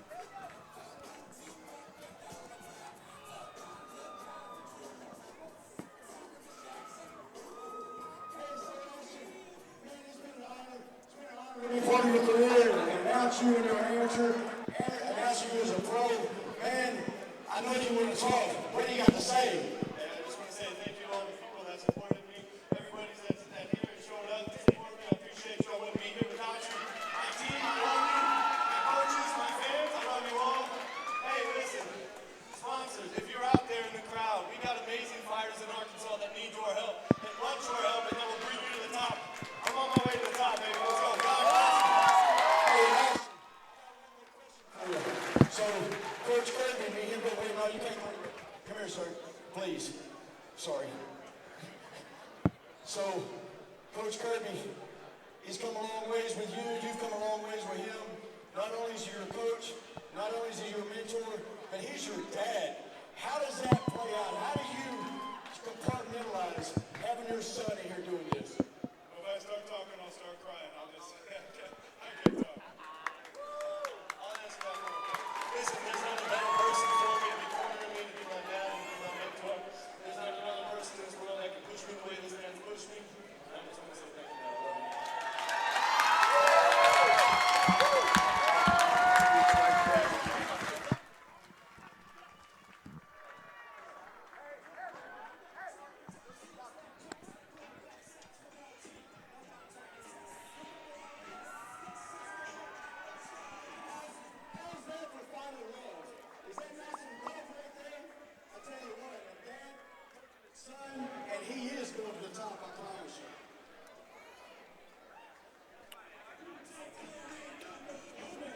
Do you know how to pronounce that word there? That one? Yeah. No. No. That word, Kirkland. I'm going to see the next one, right? Our co-main event. Co-main event. Oh, he's got it. My bad. Let me take this time to announce one of our sponsors, Elite Security Solutions, a veteran-owned company offering round-the-clock, top-tier private security services.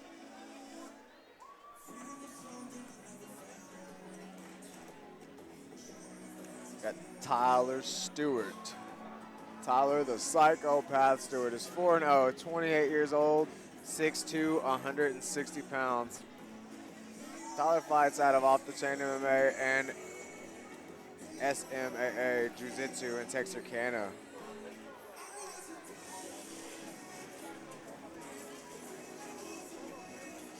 Head coach is Dequan Pickney, Wayne Cutson, and Scott Ashley. Jeff Glayton. Scott Ashley. In the corner now, you're going to have Scott Ashley and Chauncey Foxworth and Jose Zuniga.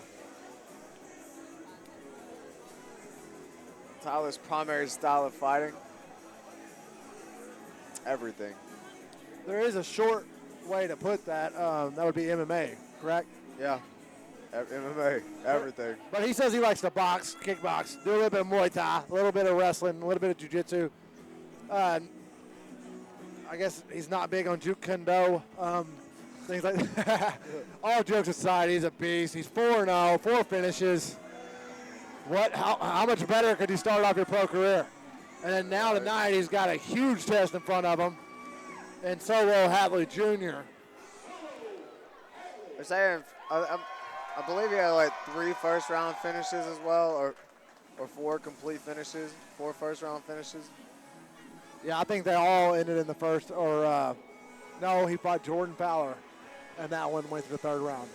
But he. There you go, you're right. But then other than that, he had 3 first-round finishes. I believe so. Making his way to the cage, Mr. Solo Hatley Jr., the IRS man. He holds a record of 10 wins, 8 losses. He's 27 years old. He stands 5'6" tall, weighed in at 160 pounds. Fighting out of Rock City MMA in Little Rock, Arkansas. Head coach Nathan Kirby. His corner tonight, Nathan, Kirby, Zoba, and Gervonta Young. His primary style of fighting is a freestyle fighter. Solo, amazing on the feet. He has awesome movements, lots of power, dynamite in his hands, and he's just an explosive athlete. His record is no indication of like the kind of fighter he really is. I mean, he's another beast, man. Solo's fought the who's who. You know, he's fought Dequan Pickney. Yeah. He went toe-to-toe with Dequan. Solo's been on Bellator a few different times, LFA. He's fought for some good organizations.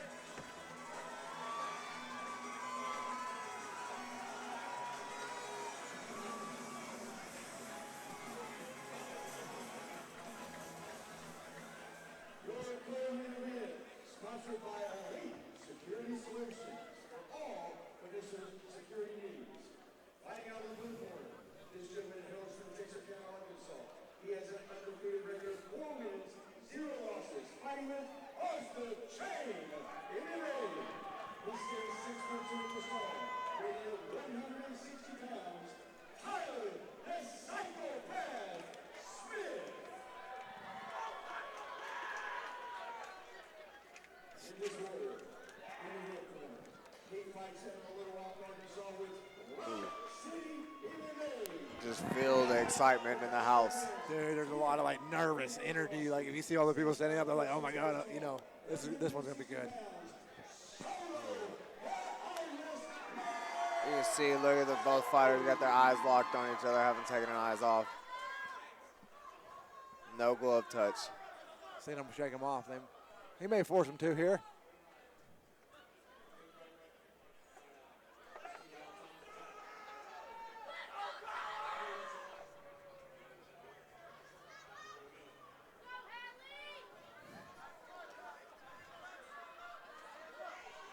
Look, This one's going to be crazy, man. this is an exciting match tonight. And here we go. He's coming out very patient. Just filling it out, slow jabs. Oh, Tyler got a nice jab in the middle. Leg kick, Oh, beating Solo. he's popping him with that jab. Okay, Solo rocked him with the left hand. Tyler shooting a takedown.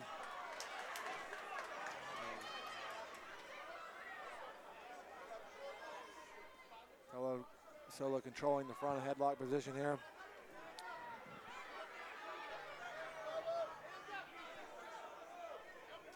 Man, like you said, a lot. Oh, mean overhead from.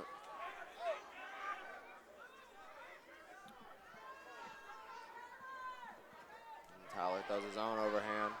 Shoots for another takedown. Got Solo pressed on the cage. Solo very stout. You Man, just I'm tell. telling you, he is. It's all technique, but a lot of strength there, too. Tyler shot a great takedown. Solo just stuffed it with double unders. Well, I mean, the height difference is there, and Tyler's got to get really low really fast, so he's got to do some level changes and throw some feints in there, throw Solo off. Or Solo's going to know every time that's coming. Solo's looking for that shot. Solo's got some heavy hands. You can see Tyler's is catching Tyler. And then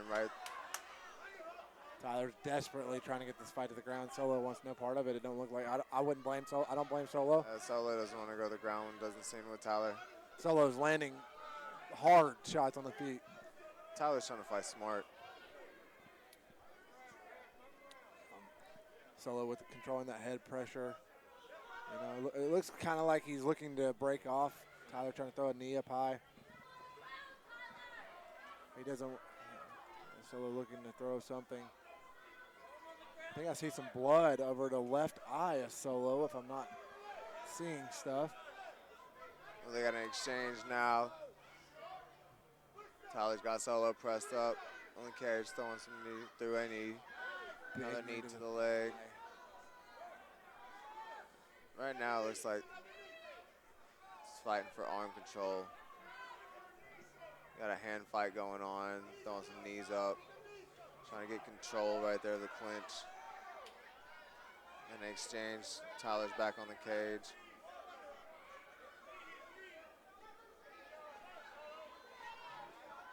Now it looks like Solo trying to initiate the takedown. He's doing a little toe stomp action.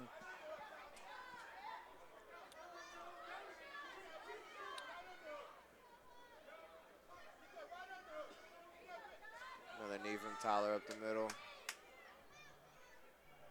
that?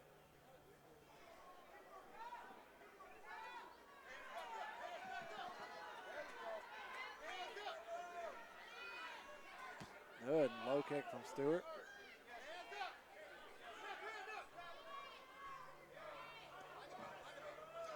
Stewart went straight back. See him circle around. He ate them punches from Solo. The knee up the middle. Solo caught him, clipped him. Yeah, it looked like he clipped him with the right hand. Tyler just went for that. Yeah, went for that single leg. He said, "Where's it at?" On his way down now.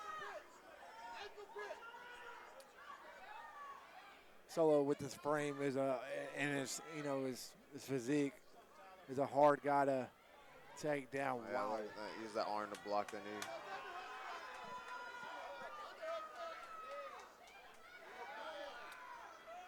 And this is a good first round too. Very back and forth.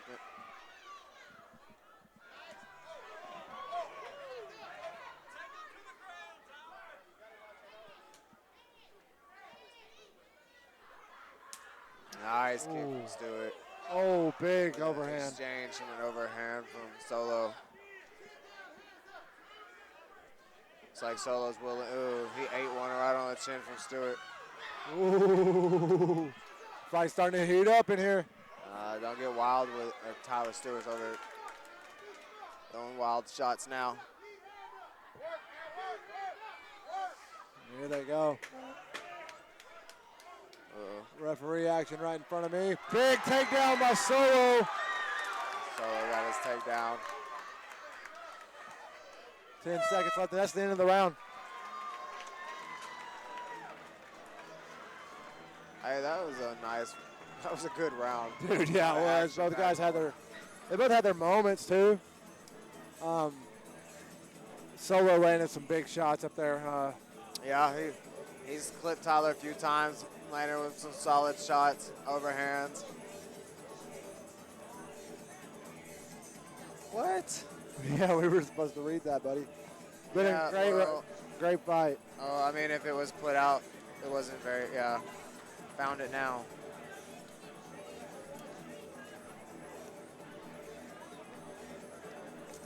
Oh, here it was. Exciting tone.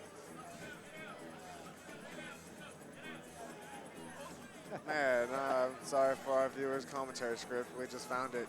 Yeah, so we've been winging this entire thing. Yeah, we just found the commentary script. We will definitely be in trouble, but that's okay. Trouble. There's no such thing as trouble. I am trouble. Here we go, main event. Second round. It's like co-main. Co-main, my bad. Yeah, here we go. They take center of the octagon. Solo looking to work that inside leg kick again. Stewart's just scooting straight back. Exchange some leg kicks. Smacking shins on chins. Big right hand. Nice. A stumble Solo.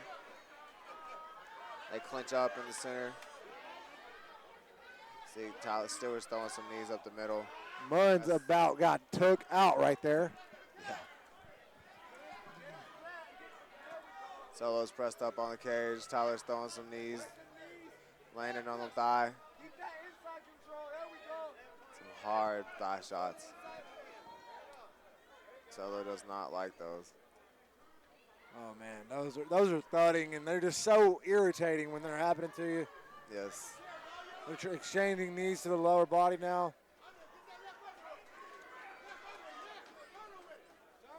There you go. Tyler's going to turn into him now. He's looking for a double. Solo just so strong. Able to get double unders and just push him off. Oh, and he ate a front kick. Right. Oh. Nice. Oh, Solo looking for everything, all power.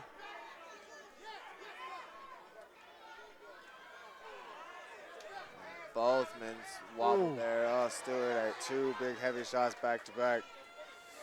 Overhand right with followed by a jab. Oh, spit is flying. Yeah, spit and a lot of blood. Stewart's hands are up now. Oh, these guys are just trading shots. Hands drop. Blood Just on trading the nose. shots.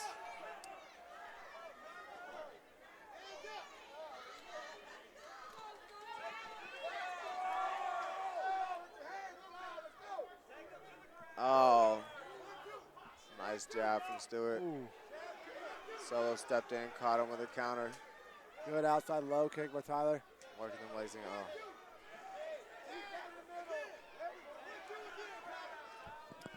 Solo feigning. Trying to land that left hand as well as that overhand right. He's been successful with it early. Nice. Work them teats. I think Stewart needs to work more of them teats. He's keeping Stewart away.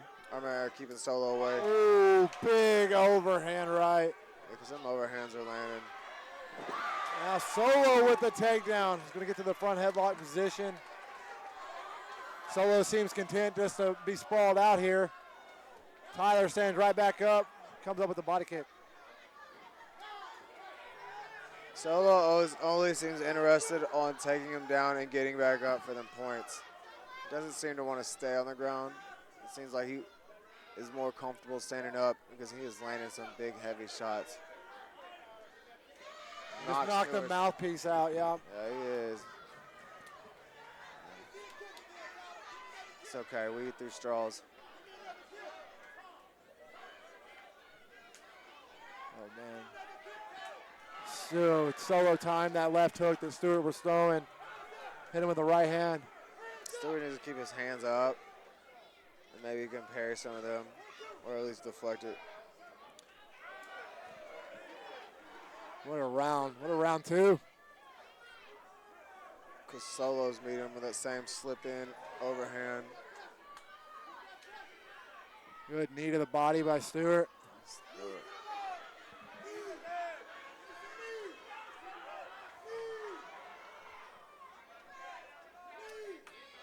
Some good pressure in the cage. Wish John Munns would. I got a camera right here. Yeah. He's going to call up break. Separate them. Give the I'll mouthpiece. put the mouthpiece back in, put them back in work. There they go. They're going now. Good decision by Munns. Smart move. As Tyler's going in, his hands are a little low, but he is landing his own as well.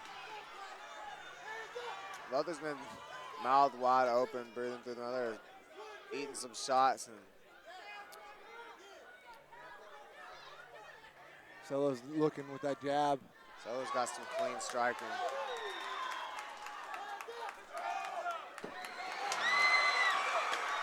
Looks like he just dropped Stewart. Yeah, Stewart got caught on the way up. He got dropped and was coming up quick and got caught again, but back to his feet. Throwing them jabs. Oh, big right hand by Solo. That is the end of round 2. Hey, Stewart is an animal. Is an animal. Tell him about it. Talk about the blood. That was a good round. Who? What's your score?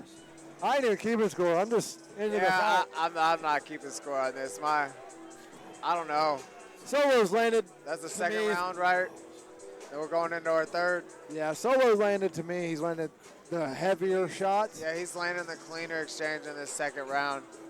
But Stewart definitely had his moments. He is the aggressor. Yeah, in the first round, I mean, Stewart was very much the aggressor more, and then but Solo shot in and got that takedown, and then defended all Stewart's takedowns.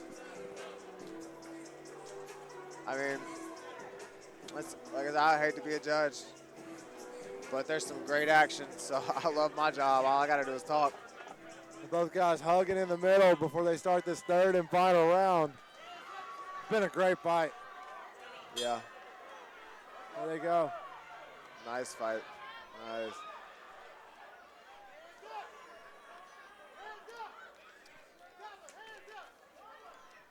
Tyler's corner yelling out, put his hands up. Tyler did check a nice kick. There you go. Throw some mean teats. He's going up high. Needs to set that kick up. Stop throwing it blind. Throw something in front of it. Yeah, he was a lot better with some combos.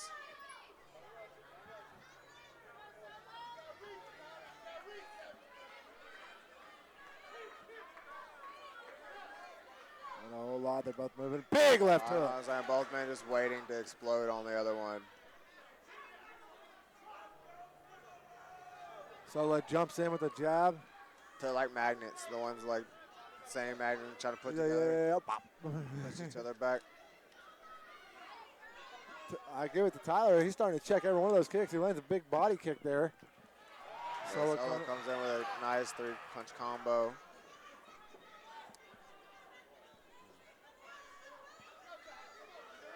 I would like to see Tyler shoot for a takedown after a combo like that when he has Solo retreating. He got Solo on the cage. Oh, we just ate a big right hand from Solo. You of them. Oh, there's another one. That one hurt him. Solo unleashing. That one cut him. Lots of blood coming from the face of Stewart now. Right under the eye. Oh, dude, that's a gnarly cut. That cut is ugly. That is an ugly one right under the eye. Good thing it's under the eye, though, for Stewart. Yeah. Solo smelling blood. He's looking for the big shots now. Yes. Ooh, big right hand again. Every time Stewart enters into the pocket, Solo just caught him, reversed him, and dumped him. Nice double leg by Solo.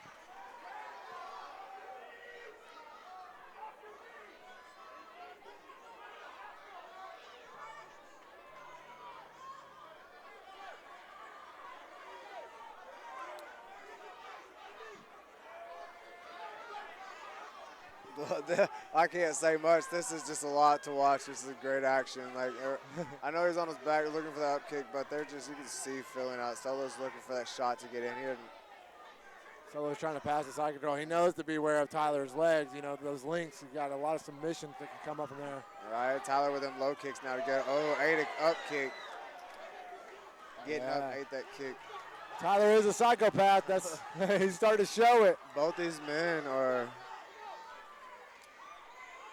nice jabs. putting it all out there. Both of them just trying to kill each other, it seems like. Nah, there's more technique than that. This is a great match. Solo's fought beautifully. So is Tyler. I think Solo's beating him to the punch a little bit. And it is not over. We learned our lesson earlier. Nah, I think Tyler's rushing in for them shots now. Solo looking to dump him. And he does. Another double.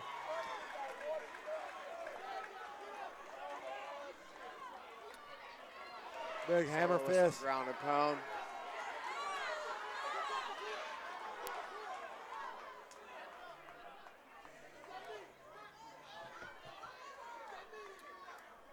Still looking for that up kick, trying to get up.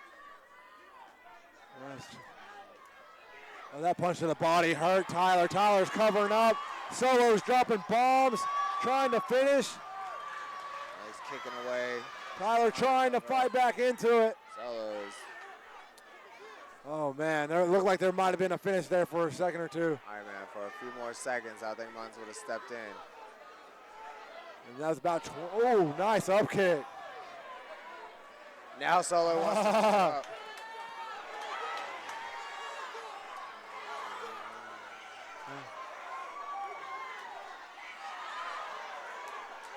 Man, these guys are banging. They want to. Talking to each other, let's go. 10 seconds. Nice. Tyler with a takedown. Tyler on top with some ground and pound of his own. Solo covering up. Nice elbow at the last second. But I believe that round for sure is going to belong to Solo. I definitely think that's Solo's round. What a fight. I mean, that was a great fight. Yeah, that was an excellent match. Great fight, man. Good back and forth exchange.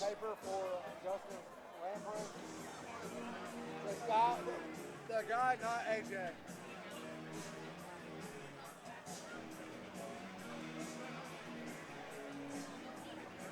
I haven't seen it all night. We don't have one, but I'll just wing it.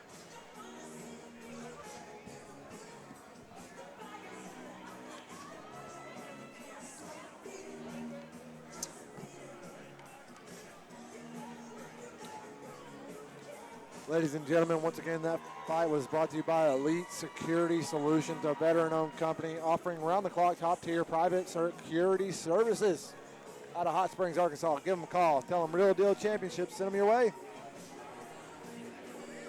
I know we have AJ's.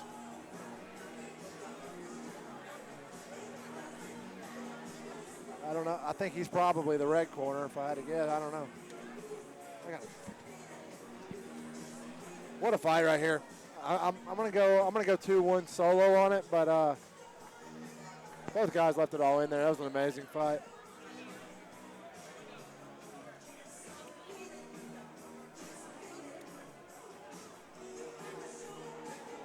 Man, but for the experience difference, though.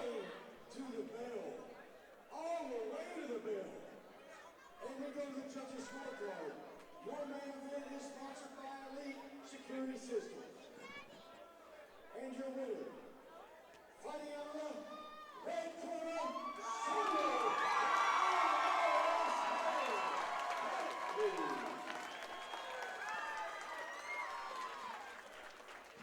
Congratulations, Solo Hatley. That was a hard-earned victory, though. Not a.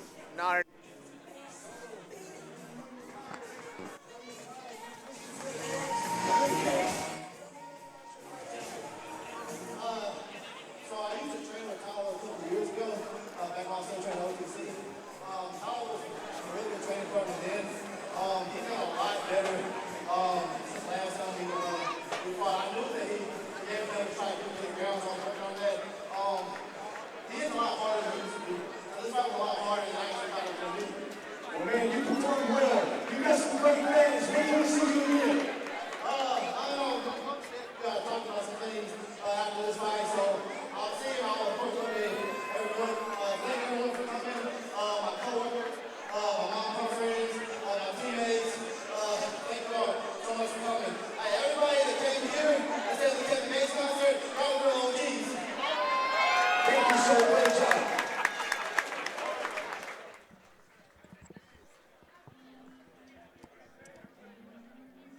Heard that everyone that's here and not at the Kevin Gates concert tonight are the real ones.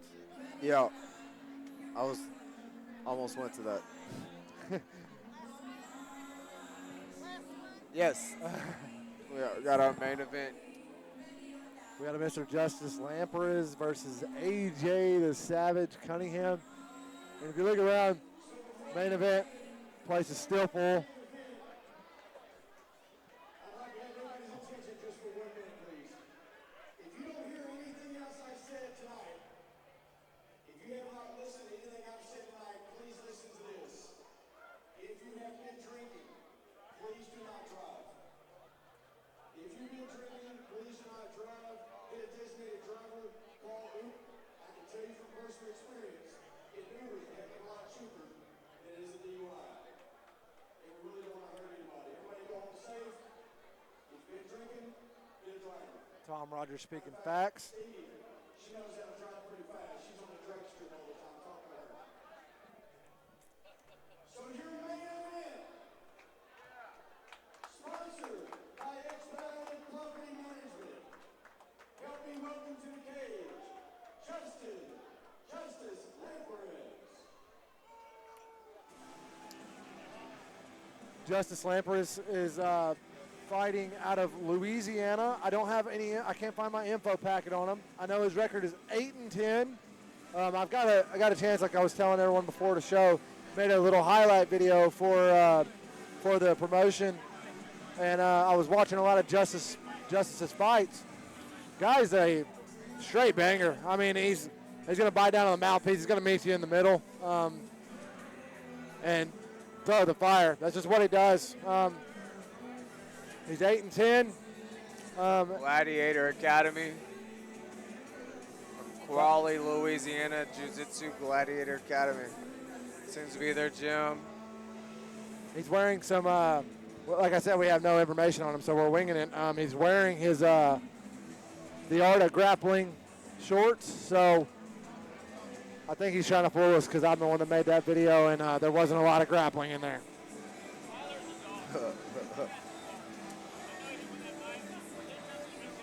He's definitely the guy coming trying to play spoiler tonight to the hometown hero. Oh, yeah. This place will get rocking here in a minute when AJ makes his walk to the cage. I've been to 2 of his fights.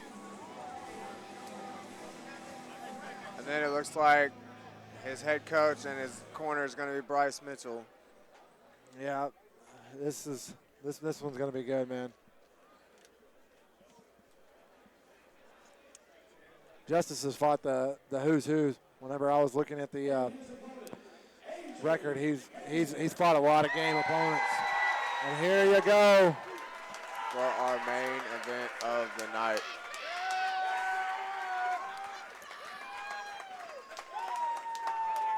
Sponsor sheet.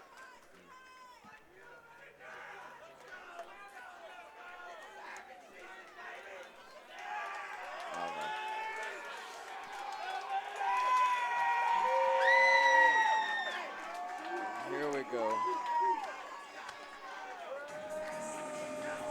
AJ Cunningham. AJ the Savage Cunningham is 10-3, 29 years old, 5'10", 155 pounds.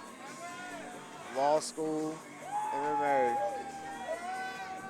Fights out of Memphis / Cersei. I will say, if you know anything about Bryce Mitchell, AJ fills out this form to us, and his gym name, he puts Law School MMA / Bryce's Shop. So if you know anything about Bryce Mitchell, this guy is down digging them ditches with him. AJ got a lot of fans in the house tonight.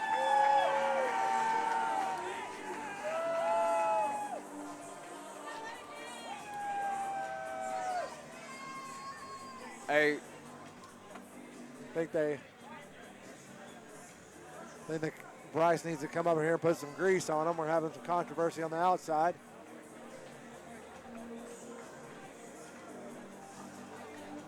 looks like the Commissioner Bobby Edmonds is Stepping going to in. grease down. He's going to step in and grease down AJ.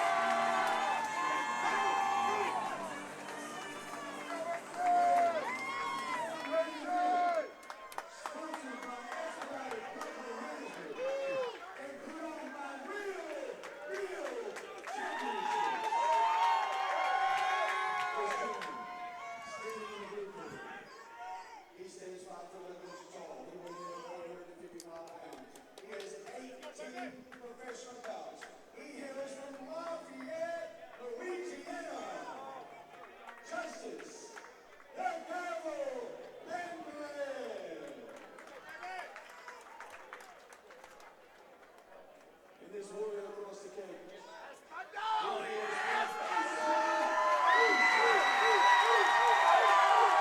Hey, I'm going to have to turn the volume up on this one. All right, all the tables. I think he sold out of every table here today.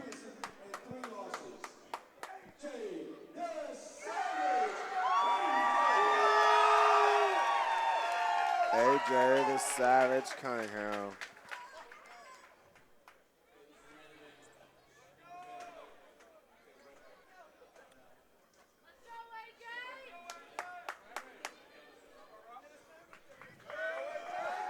Here they go. Referee John Munns in the middle, or the ref for the main event.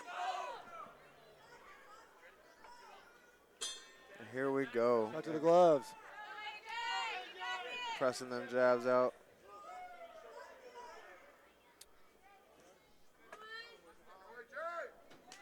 Oh, nice kick to the hiney. AJ looking to invest in the body here early on in the opening seconds. Yes. Goes high. Justin's shooting in. AJ steps out.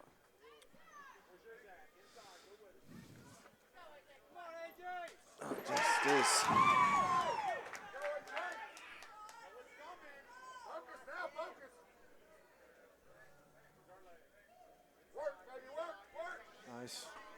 Nice overhand kind of from Justice, man. He landed that there. AJ still looking to counter. Eye poke. He's claiming eye poke. I didn't see it.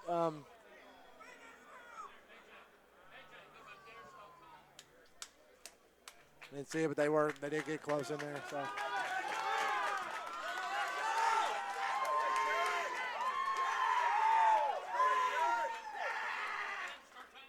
Accidental. They're going right back forward to it. Not waiting on Munns. Oh, nice right hand. 1-2 from AJ. AJ landed a clean 1-2 right down the middle. And Perez is looking for a hip toss. AJ's got him clinched up, pressed on the cage. Looking for his own hip toss. AJ's going to try to slide into the half guard here. Perez presses off and gets up.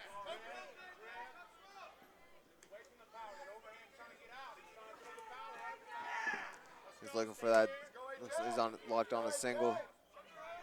Head's high though. Up, heads back inside. There he goes. Justice doing really good with the pressure here, trying to kind of take the oxygen out of AJ. Slow him down a bit.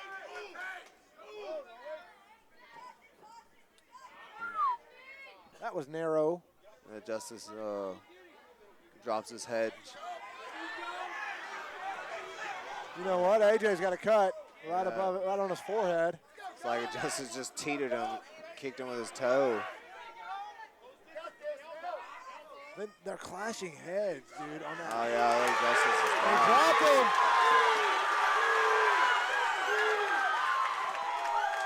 I so looked away when that happened. Yeah, I didn't really see what happened there.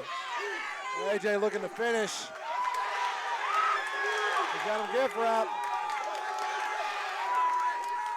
Big elbows from AJ. Elbows coming. Munns ain't gonna let it in. He stops the fight. And AJ Cunningham, an elbow finish. Oh, no.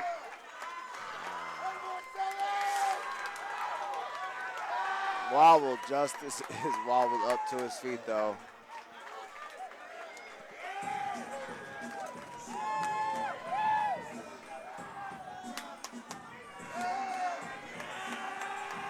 And there was your main event. An exciting finish. I'm not sure what happened there. I think it was a right hand that dropped him, and then he came in and he finished it with those elbows.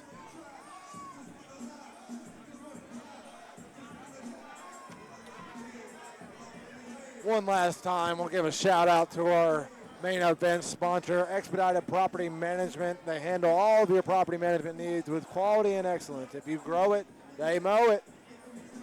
You grow it, they mow it.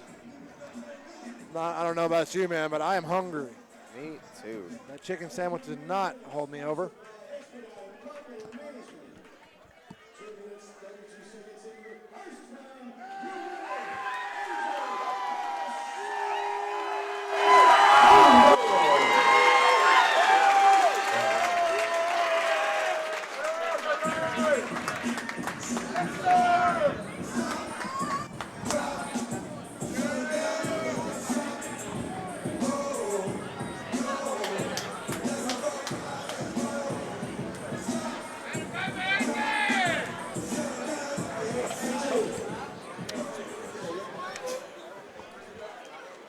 He wants his banner. The gentleman wants his banner.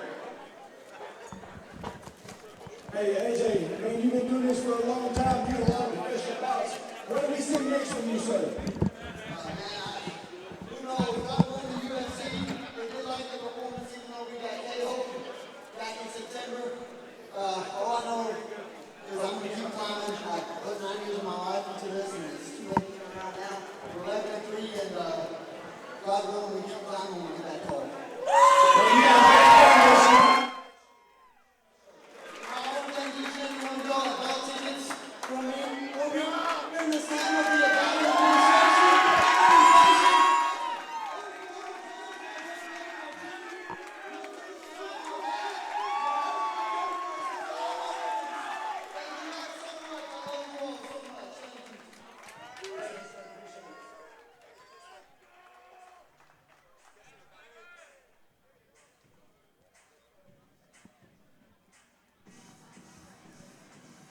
Man, this was a pleasure to call the fights again. Thank y'all so much for tuning in, buying pay-per-view, supporting. Captain Kirk's out. I'm out as well. Thank you guys. Have a great night. I don't know what to say, man. Otherwise, I'm going to need a skit, Captain Kirk. It was fun, man. It was fun.